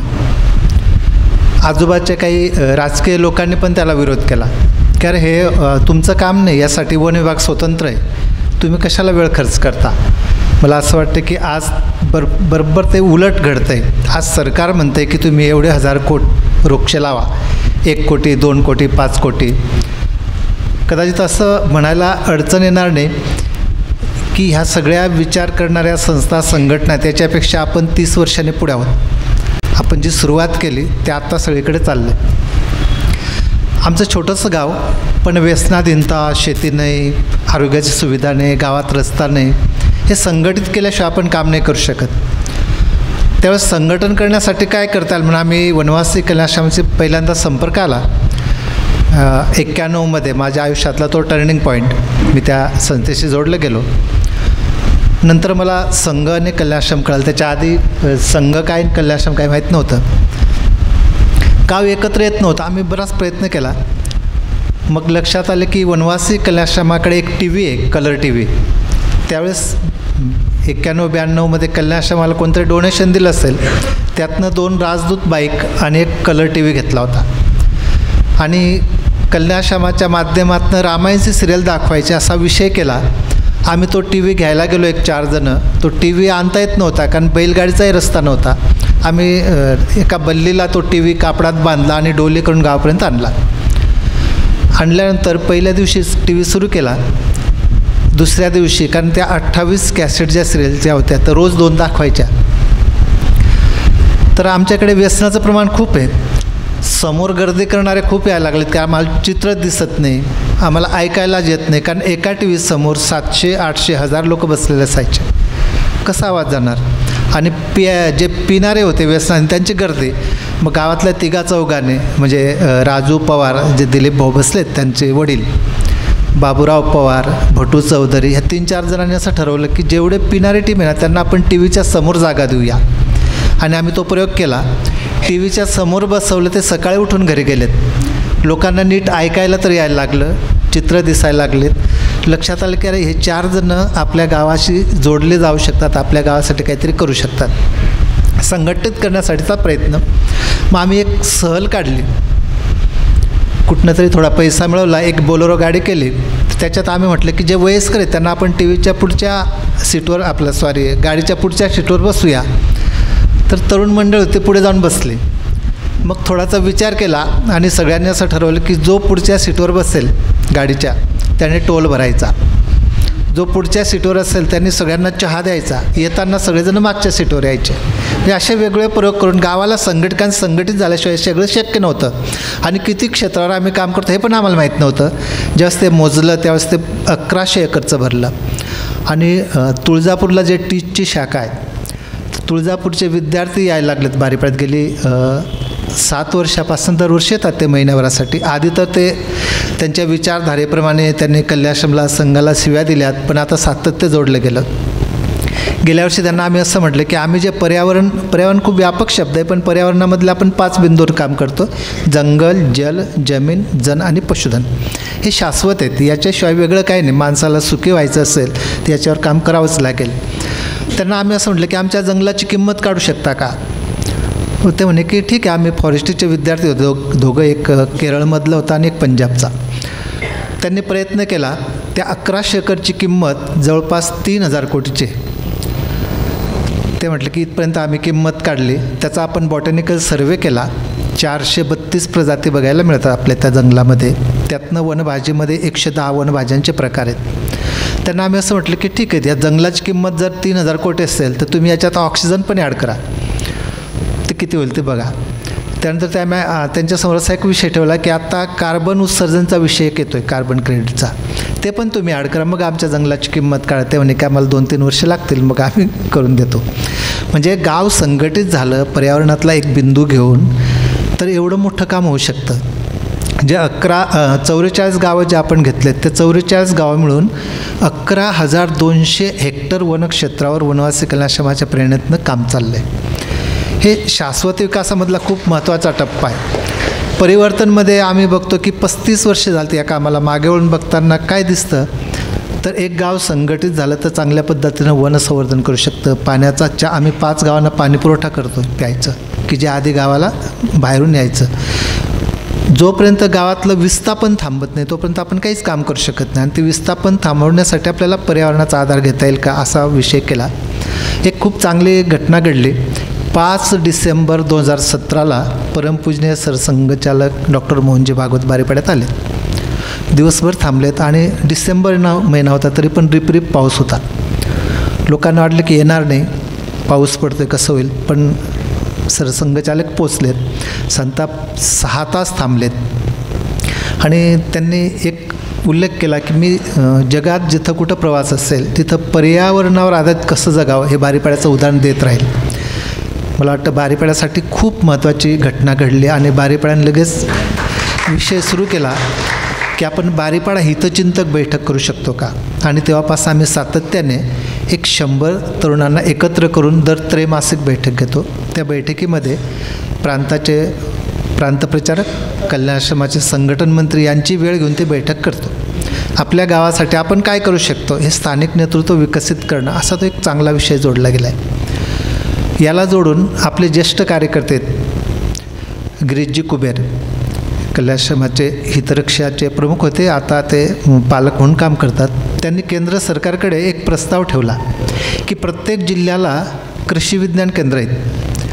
आपण ज्यावेळेस सामुदायिक वन अधिकार विषय घेऊन देशभरात काम करतो, लोकांना वन कसं सांभाळावं हे पण कळलं पाहिजे, त्याचं ट्रेनिंग दिलं पाहिजे.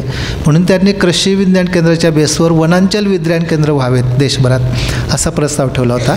आणि योगायोग यावर्षी देशभरासाठी 10 वनांचल विज्ञान केंद्र मंजूर झालेत. ही कल्याणाश्रमाची खूप मोठी उपलब्धी म्हणायला लागेल. कल्याणाश्रम संघप्रेरित हे सगळं काम आहे.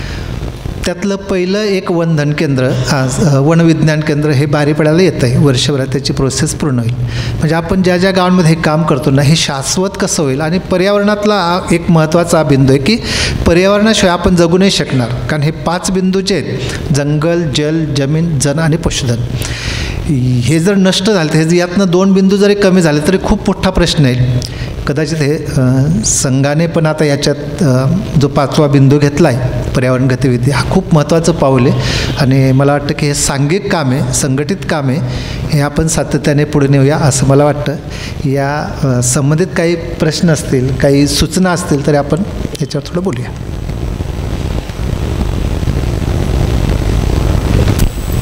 आपल्या मनात काही शंका प्रश्न असतील तर आपण नक्की विचारू शकतो, त्यासाठी आपण वेळ राखून ठेवला आहे. विकास आपण जो तयार करतो आहोत, या विकासाच्या मधून पर्यावरणाचा ऱ्हास होण्याची शक्यता आहे असं सगळीकडे जनरली मांडलं जातं. आणि जी आपली अगोदरची राहणीमान होतं ते बदलल्यावरती ऑब्व्हियसली त्याच्यानंतर पर्यावरणाचा ऱ्हास सुरू होईल. या भीतीपोटी तुम्ही कोणती पावलं विचार उचलली? आपण हे 5 बिंदू जे पकडलेत, जंगल, जल, कारण सूत्र कसं आहे की जंगल असेल तर जल मिळणार आहे, जंगल जल असेल तर शेती, आणि जंगल जल शेती असेल तर माणूस. आपल्याला माणसाला सुखी करायचं असेल तर आपल्याला ह्या 3 गोष्टी सांभाळाव्या लागतील. कारण झालं कसं आहे की जंगल नष्ट झालं की पाण्याचं प्रमाण आपोआप कमी होणार. आणि जंगल हे ऑक्सिजनची खाण आहे. आपण म्हणतो ना की जंगल ही सगळ्या योजनांची जननी आहे. त्यामुळे पर्यावरणावर आधारित जीवनपद्धती आपल्याला विकसित करायला लागेल. विकास म्हटला की त्याला प्रत्येकाच्या मनातल्या विकासाच्या संकल्पना खूप वेगळ्या आहेत. आपल्याकडे 2014मध्ये UNDPचा एक ग्रुप आला होता, वेगळ्या देशातली टीम होती, आणि त्यांनी गावात व्हिजिट केल्यानंतर त्यांनी थोडं वेगळ्या शब्दात बोलले की हे चुकीचं तुम्ही म्हणतायत ते विकास. त्यांचं म्हणणं की इथं विकास वगैरे आम्हाला काही दिसत नाही. तुम्ही तर म्हणताय विकास आणि सगळ्या झोपड्या आहेत, काय कसा विकास म्हणताय? कल्याणाश्रम काहीतरी खोटं बोलतं आहे का? पण गावातले लोक आता बोलायला लागलेत. ते म्हणे साहेब आमच्या घरी चला, आणि सुरू केलं त्यांनी की आमच्या घरी चला, कागद पेन काढा आणि लिहा आमच्यापाशी काय काय उपलब्ध आहे. तर त्यांनी म्हटलं की आमच्याकडे स्वतःची बैलजोडी की जी शेतीसाठी आम्हाला कुठल्याही यंत्रणेवर आधारित राहायला लागत नाही. आमच्याकडे स्वतःच्या 2 गायी आहेत. आमच्याकडे स्वतःच्या घरामध्ये वर्षभर पुरेल एवढं धान्य आम्ही मार्केटमधून विकत आणत नाही. आमच्याकडे 4-5 शेळ्या आहेत आणि ॲव्हरेज सरासरी 5 एकर जमीन आहे. ती जमीन रासायनिक खतांचा वापर झालेली नाही, ती उपजाऊ जमीन आहे. ते आमचं बँक बॅलन्स आहे, येणारी 15-20 वर्ष ते उत्पादन देत राहील, कारण रासायनिक खतांचा वापरच नाही. त्यांनी त्याची बेरीज काढली. आणखी एक प्रश्न केला की तुमच्याकडे खेळतं भांडवल म्हणून काय करता मग तुम्ही? वृक्षतोड करता का? गावकरी बिलकुल नाही, वृक्षतोड तर आम्ही करत नाही. मग तुम्ही पैसा आणता कुठनं दैनंदिन वापरासाठी? तर गावकरी आता बोलायला लागले, चांगलं त्यांना कळायला लागलं, कारण आपण सातत्य ठेवलं गेली 35 वर्षे. तर ते म्हणणे की खेळतं भांडवलसाठी 2014मध्ये आमच्याकडे एक 6-7 जणांचं अकाउंट होतं बँकेत, ते पण नावाला होतं. तर एकाने विषय मांडला की आमच्याकडे ही आमची देशी कोंबडी जी आहे ना, ते आमचं ATM आहे. तर कसं काय ATM? तर आम्ही म्हटलं की त्याला केव्हाही पकडा तुम्ही, दिवसाला तरी 500-600 रुपये सहज मिळतात. गावात किती कोंबड्या असतील, कारण ते पोल्ट्री फार्म नाही, आपण पोल्ट्री दाखवू शकतो, पण हे प्रत्येकाच्या घरात 25-30-40 कोंबड्या आहेत. त्यांनी मोजलं तर जवळपास एका गल्लीमध्ये 4000पेक्षा जास्त कोंबड्या त्यांना मिळाल्या. 4000 गुणिले 500 म्हणजे जवळपास 10-12 लाख रुपये आमचे विदाऊट लॉकरचे रस्त्यावर आहेत. ते आमचं खेळतं भांडवल. आम्ही जंगलामध्ये मोहाची झाडं मोजलीत. त्या एका गावाचे संपदा जी वनसंपदा ती 4435 मोहाची झाडं आहेत, ज्याचं आयुष्य 100 वर्षापेक्षा पुढे. ते आमचं दैनंदिन म्हणजे उत्पन्नाचं साधन. मग त्याच्यावर आम्ही काय केलं, वनधनविकास केंद्र जो उल्लेख केला त्याचा आम्ही केंद्र सरकारची योजना आहे ती घेतली. लोकांचं म्हणणं आहे की आदिवासींना कर्ज दिला की ते गेलं, ते परत येत नाही. तिथं नेमकं उलटं घडलं आपल्या इथं. 5 लाख रुपये कर्ज घेतलं बँकेचं, ते बिनव्याजी आम्ही एका वर्षात परत केलं. त्यामुळे त्यांना चांगलं वाटलं की हे वनधन केंद्र चांगलं काम करते. दुसऱ्या वर्षी आम्हाला 10 लाख रुपये दिलेत, ते पण आम्ही परत केलेत. गेल्या वर्षी आम्हाला 93,60,000 रुपये दिलेत. मग काय करायचं, तर आम्ही त्या वनावर आधारित एक बिझनेस प्लॅन केला. मोहाची झाडे, याला आपल्याला काय काय करता येईल. तर आम्ही मोहाच्या फुलांचे मनोके केलेत, ते 1200 रुपये किलोने विकतो. त्याला मुद्दाम गोपालन म्हणजे देशी गायच्या घीमध्ये फ्राय करायचे. आपण द्राक्षाचे मनुके खातो, मग मोहाचे का खाऊ नये, कारण ते नॅचरल आहे ना. ते मोहा फुलांपासून चॉकलेट बनवलेत. नाशिकच्या एका कंपनीशी MOU केला आहे. त्या मोह फुलांपासून वाईन बनवले. 750 mlला 4000 रुपये किंमत ठेवली. त्यानंतर त्याला जी फळं येतात त्या फळावर हजारो पक्षी जगतात. आम्ही त्याचाही सर्वे केला आहे सगळा, बॉटनिकल किती प्रकारचे पक्षी बघायला मिळतात. त्या बिया क्रश केल्यानंतर आम्ही UNDPची संपूर्ण जो स्मोकलेस चूल आणला आहे त्याची ते जे ब्रिकेट असते ती बनवायला त्या पेंडीचा वापर करतो, कारण त्याच्यात टार्च असल्यामुळे ते पटकन पेट धरतं. ते तेल आम्ही खायला वापरतो. साधारणतः 100-150 रुपये किलोने ते विकलं जातं, विकलं पण जात नाही बहुधा. ते तेल आम्ही 1800 रुपये किलोने मार्केटला काढलं आहे विक्रीला. त्या तेलामध्ये खाली गाळ साचतो, कारण ते फिल्टर नाही ना. त्याच्यापासनं व्हॅसलिन बनवलं, 30 ग्रॅमची किंमत 500 रुपये ठेवली. आणि त्याच्यापासनं साबण बनवला आंघोळीचा, ज्याची किंमत 180 रुपये ठेवली. म्हणजे एका झाडाची किंमत ही कमीत कमी 1 लाख रुपये आणि जास्तीत जास्त 4 लाखापर्यंत जाते. आपण 1 लाख पकडूया, 4000 गुणिले 1 लाख हे आमचं फिक्स उत्पादन. पाऊस पडो अगर ना पडो चालत. मग ह्या बेसवर आपण विकासाचं मॉडेल बनवू शकतो का, म्हणून आम्ही त्या क्लस्टरमध्ये मोहाची झाडं किती ते मोजायला सुरुवात केली. जवळपास 2 लाख झाडं आम्हाला आत्ता मिळालीत. 2 लाख गुणिले 1 लाख. आणि तुम्हाला सांगतो की हे उत्पादन जर तुम्हाला पाहिजे असतील तर आदिवासी विकास विभागाने एक ब्रँड बनवला आहे शबरी नॅचरल. तुम्ही त्याच्यावर गेलात की तुम्हाला या सगळ्या गोष्टी मिळतील आणि याचा पैसा बारीपाड्याच्या अकाउंटला जमा होईल. तर अशा पद्धतीने आपल्याला पर्यावरणावर आधारित उद्योग कसं सुरू करता येईल हा आपला एक मूळ प्रश्न. कारण जंगल जल जमीन हे सूत्र आहे, हे आपल्याला आपल्या आयुष्यातनं काढलं तर आपल्या सगळ्या गडबडी होणार. तर पर्यावरण किती महत्त्वाचं आपण समजू शकता. आता संघाच्या गतिविधीमध्ये पण खूप बिंदू त्याच्यात घेतलेले आहेत. तर याचं आपण म्हणतो ना की हे ओरबडायचं नाही, हे आपल्याला पुढच्या पिढीसाठी द्यायचं असेल तर संरक्षण, संवर्धन आणि पुनर्निर्माण ह्या गोष्टी आपल्याला या पर्यावरणामध्ये रुजवावं लागतील, त्याशिवाय ते शक्य नाही असं मला वाटतं. तुमच्याकडनं ऐकायचं म्हणूनच मी तुम्हाला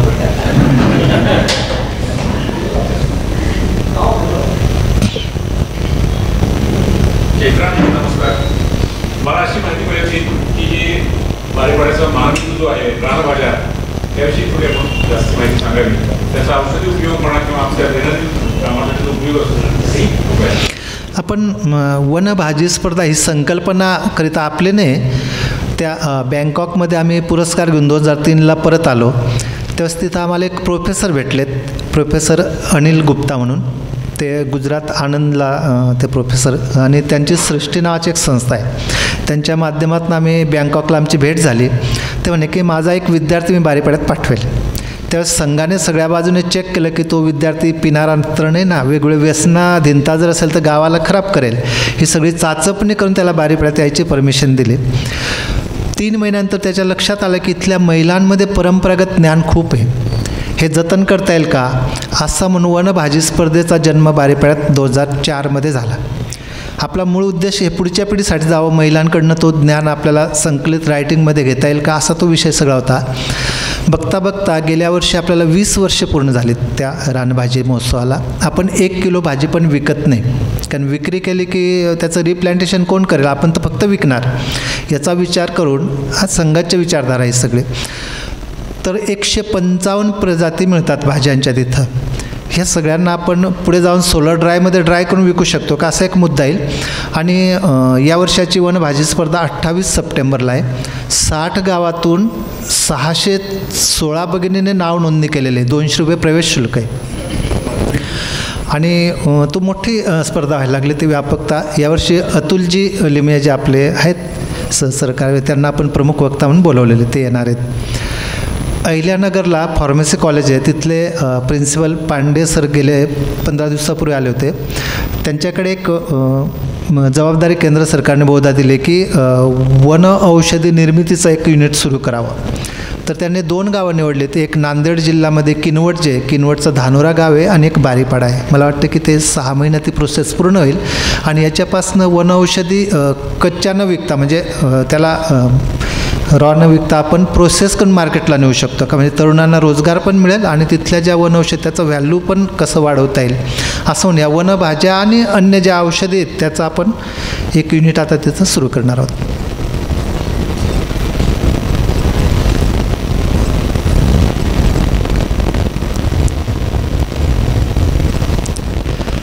मला वाटतं मी वक्ताने पण मला बोलवलं इथं हा विषय सगळा मांडायला, त्यामुळे आयोजकांचं मी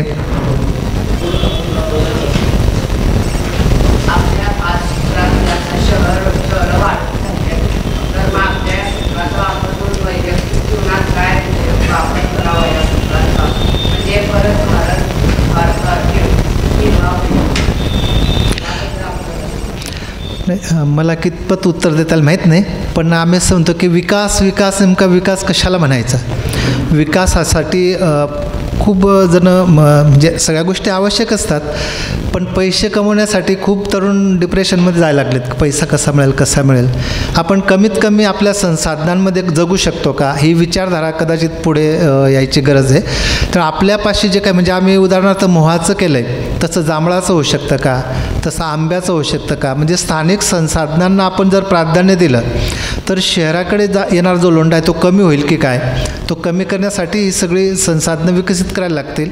आणि आम्ही साधू संताच्या भाषेत जर विचार केला तर विकास म्हणजे काय, तर आपली भोजनाची थाळी शुद्ध असावी, शुद्ध ऑक्सिजन मिळावं आणि शांत झोप आली पाहिजे.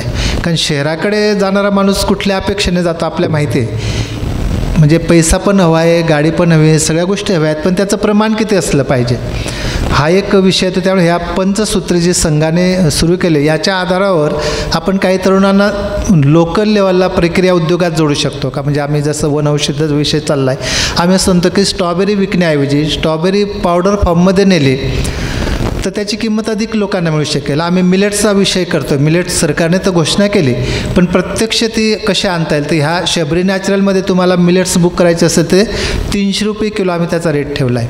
मिलेट्सवर कुठल्याही विद्यापीठाने संशोधन केलेलं नाही त्याचं सीडमध्ये.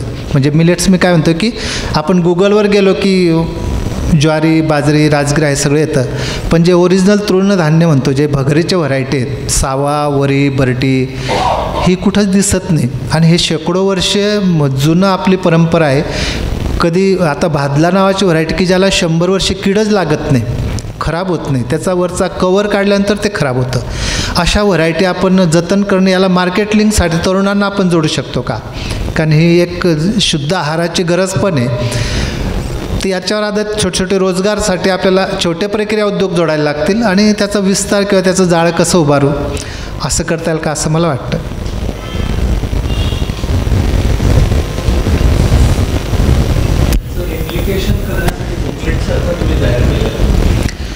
आत्ता आपण रोडमॅप असं केलेलं नाही, पण हे जे 5 बिंदू आहेत साधारणतः आपण आदिवासी समाज जर म्हटलं तर मध्य भारतामध्ये खूप आहे. म्हणजे गुजरात ते वेस्ट बंगाल या बेल्टमध्ये, आणि इथं सगळ्या देशविरोधी कार्यवाही पण चालल्या आहेत. तर हे 5 बिंदू देत, जंगल, जल, जमीन, जन आणि पशुधन, ह्या 5 बिंदूंना घेऊन आपण त्या गावामध्ये गेलो. प्रत्येक ठिकाणची भौगोलिक स्थिती वेगळी, पण तिथला थोडासा अभ्यास करून तिथल्या याच्यामध्ये सर्वे करून जर आपण सामुदायिक संपत्तीला स्पर्श केला, म्हणजे वनसंपदा असेल, तिथली भूसंपदा असेल, गोसंपदा असेल, याला टार्गेट करून आपण केलं तर बऱ्यापैकी तिथं लोक सपोर्टेड असतात.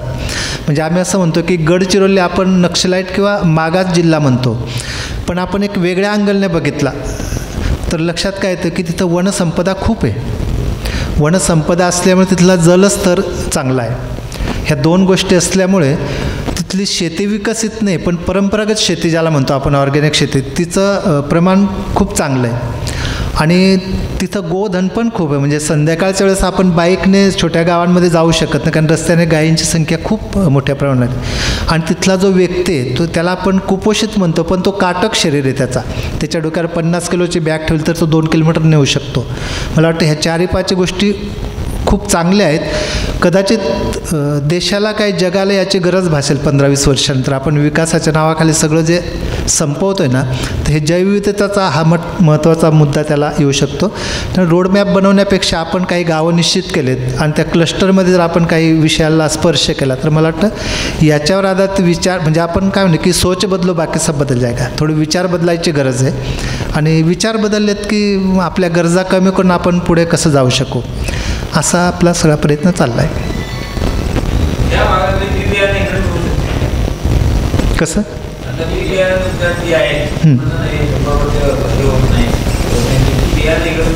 बिलकुल मिळतील, काहीच अडचण नाही. पण इथल्या वातावरणात ते पिकं येतील का हा प्रश्न आहे. म्हणजे आमच्याकडे 6 प्रकारच्या मिलेट्स आहेत ज्याच्या भगरीसाठी वापरतो. त्याच्यात सावा नावाची एक व्हरायटी जी आपण पाळलेल्या पक्ष्यांना वापरतो ना, तो दाणा बारीक, ते खूप स्मूथ आहे, त्याला कीड पण लागत नाही आणि खराब पण होत नाही. त्याच्यामध्ये 2 व्हरायटी आहेत सावामध्ये. नंतर बरटीचा एक प्रकार आहे, वरईचा एक प्रकार आहे, आणि राळा ज्याला म्हणतो की जो 100 वर्ष खराब होत नाही, त्याच्यात 2 प्रकार आहेत. आणि त्याची भगर, भाकरी आपण सगळं काही करू शकतो. तुम्हाला जर त्याचं बी हवं असेल तर कल्याणाश्रम संघाचे संपर्क आपण आहोतच, आपल्याला कधीही मिळू शकेल. 1-2-4 किलो आम्ही तुम्हाला फ्रीमध्ये पाठवून देऊ. आजचा युवक शिक्षित आहे, तो या शेती व्यवसायात राहायला इच्छुक आहे का तो शहराकडेच वळू इच्छितो? हा शिक्षण पद्धतीचा भाग आहे. आपण काय शिकतो याच्यावर खरं आहे. म्हणजे आमच्या गावातला विद्यार्थी शाळेत गेला की त्याला पांबरची गाठ मारता येत नाही. तर शिक्षण पद्धतीमध्ये बदल होण्याची गरज आहे की जे आत्ता आपलं सरकार विचार करते, चिंतन करते, एक विषय यायला लागलेत. पण म्हणजे आमच्या गावाचं उदाहरण देतो आम्ही. आमच्या गावामधनं 2 कुटुंब ही पुण्यात कामाला होती. कंपनीमध्ये आणि त्यांना साधारणतः 20,000 रुपये मिळायचे. त्यांना आम्ही घरी बोलवलं आणि त्यांना असं होतं की 20,000 रुपये मिळतात, पण घरच्यांनी पैसे मागितले तो किती देऊ शकतो? तर तो म्हणे की जेमतेम मी 2-3 हजार रुपये देईल. मग बाकीचा कुठं जातो? तर त्याचं घराचं भाडं असेल, घरातनं निघाला तो की कुठं ॲक्सिडेंट होईल सांगता येत नाही. भाजीपाला त्याला तो कुजलेला मिळतो सगळा. या सगळ्या गोष्टींचा विचार केला तर बारीपाड्यात राहून 2,000 रुपये त्याला महिन्याला मिळालेत ना तरी तो सुखी जगू शकतो. हे विचार पटल्यामुळे त्यातनं 2 जणं परत आलेत. कारण आम्हाला काही विकत आणायची गरज नाही. प्रत्येकाच्या शेतात भाज्या आहेत. कुणाच्या शेतातनं कुठली भाजी पाहिजे पैसे द्यायची गरज नाही. आज माझ्या शेतातनं आणलं, उद्या याच्या शेतातनं तो नेईल. त्यामुळे आम्हाला कोरोनामध्ये खूप फोन आलेत की तुमच्या गावाची स्थिती काय. आम्हाला जाणवलं नाही कोविड काय होतं हेच माहीत नाही, कारण आमच्याकडे तो प्रश्नच आला नाही. त्यामुळे आमच्या गावाची म्हणजे त्या परिसरामधली अशी पद्धत आहे की एखादा व्यक्ती पिशवी घेऊन बाजारात गेला तर लोक म्हणतात की आळशी आहे, शेती नाही करत. आम्ही कॅश क्रॉपमध्ये नाही जात, आम्ही घरासाठी लागणाऱ्या ज्या गोष्टी त्या स्टोरेज करतो. त्यावर तिथला तरुण आहे ना तो सुट्ट्यांमध्ये आला की आईवडिलांना मदत करतो, त्याच्यामुळे त्याच्यावर त्याचा परिणाम आहे. म्हणून मी मगाशी म्हटलं की जास्त शिक्षण झालं की पैसा कसा कमवायचा मिळाल्यानंतर तो डिप्रेशनमध्ये जातो. काहीतरी प्रकार आहे ना तो की त्याला प्रश्न पडतो की काय करायचं पुढे जाऊन. तिथल्या तरुणांना तो प्रश्न अजून तरी नाही. आणि आपण तरुणांना यातनं रोजगार मिळावा म्हणून आपण जंगल हे आमचं बँक बॅलन्स आहे, जमीन हे आमचं बँक बॅलन्स आहे, जलसाठा आमचा बँक बॅलन्स आहे. पाहिजे तेव्हा तसा योग्य वापर करू शकतो का, आणि त्याचा योग्य वापर करता आपण पुढे गेलो की लक्षात आहे की विकास काय तर 2 घास चांगले कसे मिळतील. त्यामुळे शुद्ध भोजन आपल्या भोजनाच्या थाळीमध्येच गडबड आहे, तिथनं सगळ्या गडबडी सुरू आहेत या सगळ्या. अगदी खरं आहे. आणखी कोणाचे प्रश्न असतील तर, नाहीतर आपण समारोपाकडे वळू.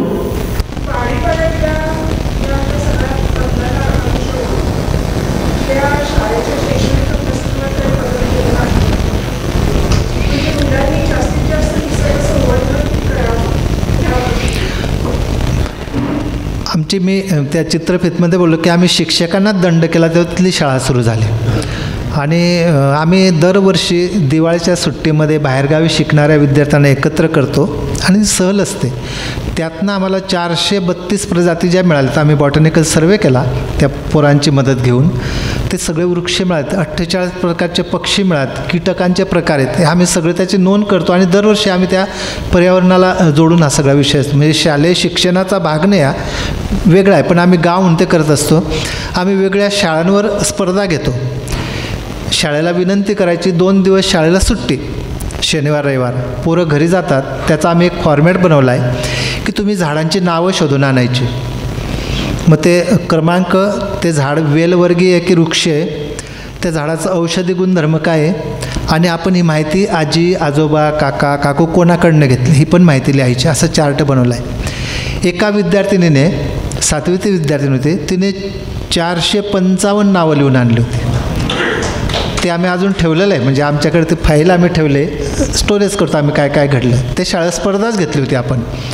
तर अशा स्पर्धेच्या माध्यमातून काय पर्यावरण आपण ऐकतो शिकतो, पण वृक्षांचे नावच विद्यार्थ्यांना माहीत नसतात. ते प्रत्यक्ष ओळख व्हावी त्यासाठी आपण आपल्या जवळच्या जंगलामध्ये त्यांना नेऊ शकतो का, पक्ष्यांचे प्रकार जे काही त्यांचा अभ्यासाचा विषय नसेल तरी पण ते शोधतात. आणि त्यातनं आपण त्या जंगलाचा बॉटॅनिकल सर्वे केला आहे सगळा. आणि तो सर्वे आपण दर 3 वर्षाने करतो त्या एका शाळेची मदत घेऊन. हे सातत्य ठेवलं आहे. आणि दरवर्षी वृक्ष लागवड हा विषय तर चालू असतो. आमच्याकडे वृक्ष लागवडची गरज नाही आता, कारण आमचं फक्त बारीपाड्याचं म्हटलं तर 1100 एकरचं जंगल आहे.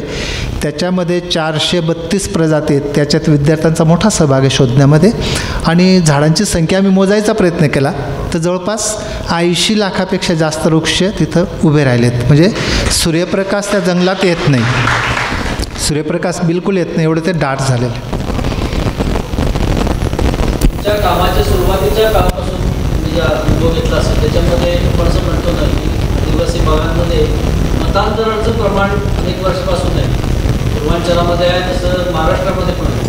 तर तुम्हाला त्यातला अनुभव किंवा तुमच्या परिसरामध्ये मतांतरण जे होत असेल तुमच्या दृष्टीला असेल ते करण्यासाठी किंवा थांबवण्यासाठी आपण त्या किंवा आपल्या भारतीय संस्कृतीचं घराघरातलं तुम्ही तो प्रयत्न करत असाल, जे करतात आपण काही असला अनुभव आहे? आपला मूळ उद्देश तोच आहे. तो सगळ्यांना पचत नाही म्हणून आपण उल्लेख करत नाही, कारण धर्मांतरण थांबावं. ग्रामविकास हे निमित्त आहे. लोकांना संघटित करणं, तिथपर्यंत जाण्यासाठी सगळे बिंदू आहेत. आपण त्या भागामध्ये पण मतांतर आमच्याकडे चालतं. आम्ही शंदवड देवी नावाचं एक देवस्थान आमच्या इथं, ते जुनं आहे पण त्याला जीर्णोद्धार करणं, त्याला वेगळं रूप देण्यासाठी आपण करवीर पीठाच्या शंकराचार्यांना 2000मध्ये तिथं बोलवलं होतं आणि एक हिंदू संमेलन घेतलं होतं मोठं. त्या स्थानिक लोकांचा विरोध होता की नको हे सगळ्या भानगडी होतील, इथं हिंदू ख्रिश्चन वाद होईल. पण कल्याण आश्रमाने पुढाकार घेऊन त्या मंदिराचं जीर्णोद्धार केलं 2000मध्ये आणि जवळपास 60 गावांनी एकत्र येऊन 60 गुजरात महाराष्ट्र आणि त्याला जोडून आमचा जो भाग आहे तो सीमावर्ती भाग आहे. म्हणजे नाशिक जिल्हा, डांग जिल्हा आणि धुळे जिल्हा याच्या सीमेवर ते मंदिर आहे. त्या मंदिराचं बांधकामासाठी ह्या 60 गावांनी एक समिती बनवली आणि ती बैठक फिरती असायची की कुठल्या गावाने सिमेंटवरती चढवायचं, कोणी वाळू चढवायची, कोणी स्टील चढवायचं. हे सातत्य ठेवून आपण तिथं मंदिर बांधलं आहे, एक मंदिर चांगले. तिथं आमचं डोंगऱ्या देव नावाची एक पूजा असते जी आपण काय म्हणूया की याला जोडले कृष्णाचं गोवर्धन पूजाचं ते हळूहळू नामांकन आम्ही डोंगरदेव त्याला म्हणतो. त्या डोंगरदेवाची पूजेमध्ये ही पूजा 15 दिवस चालते. अशा अनेक पूजा पद्धती आहेत की ज्याच्यामुळे ख्रिश्चन तिथं खूप मोठ्या प्रमाणात येऊ शकत नाही. हे थांबवण्यासाठीचा हा एक खूप चांगला प्रयोग तिथं झाला. आणि सगळ्या वनवास समाजामध्ये दर महिन्यात एकतरी उत्सव असतो. म्हणजे आम्ही होळी वेगळ्या पद्धतीने साजरी करतो, दिवाळी, दसरा आहे, गणेश उत्सव आहे, लोकल आमचा घाटादेव आहे, पालड्या देव आहे, हे सगळे पूजा आहेत की ज्याच्यामुळे हा शिरकाव खूप कमी आहे. म्हणजे ते अजून पाहिजे तेवढं काम नाही करू शकलं. पण हे थांबवण्यासाठी सातत्याने कल्याण आश्रमाचा आरोग्यरक्षक प्रकल्प आहे, दाई प्रकल्प, अशा खूप आधारावर. म्हणजे कधी ना आपले नगरीय कार्यकर्ते असतात त्यांना वाटतं आता सांगली, सोलापूर, कोल्हापूर इकडे आदिवासी समाज बिलकुल नाही. आदिवासी समाज कसा राहतो, त्यांच्या अडचणी काय आहेत, ह्या जर वनयात्रेच्या माध्यमातून आपण एकदा बघितलं तर खूप समस्या आहेत. त्यामुळे आमचं काम जे आहे ते सगळं नगरीय कार्यावर आधारित आहे. म्हणजे नगरांमधनं जो निधी संकलन होतो त्याचा योग्य वापर करणं, कारण पूर्ण कार्यकर्ते आरोग्य प्रकल्प चालतो, अशा खूप गोष्टी करायच्या आहेत आणि त्याला खूप आवश्यकता पण आहे. त्यामुळे आम्ही म्हणतो की जोपर्यंत नगरीय सहकार्य आम्हाला मिळतं, म्हणजे वनभाजीचा मूळ मुद्दा काय की शहरवासी, ग्रामवासी आणि वनवासी आम्ही सारे भारतवासी हे चित्र प्रत्यक्ष बघायला मिळतं. असे उपक्रम सातत्याने राबवणं आणि यासाठी आर्थिक जी ताईने मांडला तो विषय की आम्हाला कसं आहे की ज्याच्याकडे जे येते तो देऊ शकतो. कुणी वेळ देईल, कुणी आर्थिक मदत करेल, कुणी अन्य कार्यकर्त्यांना जोडू शकेल. असे संघरचनेतनं ही संस्था पुढे आलेली आहे. त्यामुळे आपल्याला सातत्याने हा वनवासी समाजाला जर आपल्या याच्यापासून दूर ठेवायचा नसेल तर आपल्याला आणखी एक गोष्ट करायला लागेल निधीबरोबर. एकतर संघाची पद्धत आहे की प्रवास केला तर संपर्क वाढतो आणि संपर्क केला तर संघटन, आणि संघटन झाल्याशिवाय आपण अशी कामं करूच शकत नाही. त्यामुळे हे सातत्याने करायचे काम आहेत, एक वर्ष करून थांबणार नाहीत. बारीपाडा एक निमित्त आहे पण त्याला आपण क्लस्टरमध्ये नेलं. मग कल्याण आश्रम आता 6-7 राज्यांपर्यंत हा विषय घेऊन काम करते. योजक नावाचं नंदुरबारचं त्यांनी प्रेरणा प्रवास म्हणून हा विषय सुरू केलेला आहे. माननीय मुकुंदराव, स्वर्गीय मुकुंदरावांच्या सूचनेतनं डॉक्टर फाटक तिकडे आलेत आणि योजकचा जी सुरुवात केली ती मुकुंदरावांच्या कल्पनेतनं तो विषय पुढे आला आणि मध्य भारतमध्ये आता योजकने हे काम सुरू केलं. त्यामुळे शाश्वत विकास म्हणजे काय तर आपल्याला ह्या सगळ्या बिंदूंना बरोबर घेऊन स्थानिक संसाधनांचा योग्य वापर करून कसं पुढे जातील असा एक प्रयत्न चालला आहे. आधी केले मग सांगितले या न्यायाने आपण बारीपाड्याचा संपूर्ण पट आमच्यासमोर उलगडला. खूप खूप धन्यवाद. खरोखर बारीपाडा ही स्वर्णभूमी आहे असंच म्हणावं लागेल. आता उद्याच्या व्याख्यान पुष्पाविषयी. उद्या मंगळवार दिनांक 9 सप्टेंबर 2025 संध्याकाळी 6:30 वाजता कैलासवासी श्रीमती सुमती बळवंतराव अर्जुनवाडकर यांच्या स्मृतीनिमित्त व्याख्यान पुष्प. वक्ते माननीय श्रीयुत अभिराम भडकमकर पुणे यांची मुलाखतकार डॉक्टर दयानंद नाईक आणि कुमारी संजना जोगळेकर हे घेतील. विषय कले माझी डावे उजवे आणि विशेष अतिथी आहेत सौ नेहा आणि सुधर्मा अर्जुनवाडकर. त्यांच्या आईच्या स्मृतिप्रित्यर्थ हे व्याख्यान पुष्प समर्पित आहे. उद्या याच ठिकाणी याच वेळेत आपण पुन्हा सर्वजण भेटू. नमस्कार.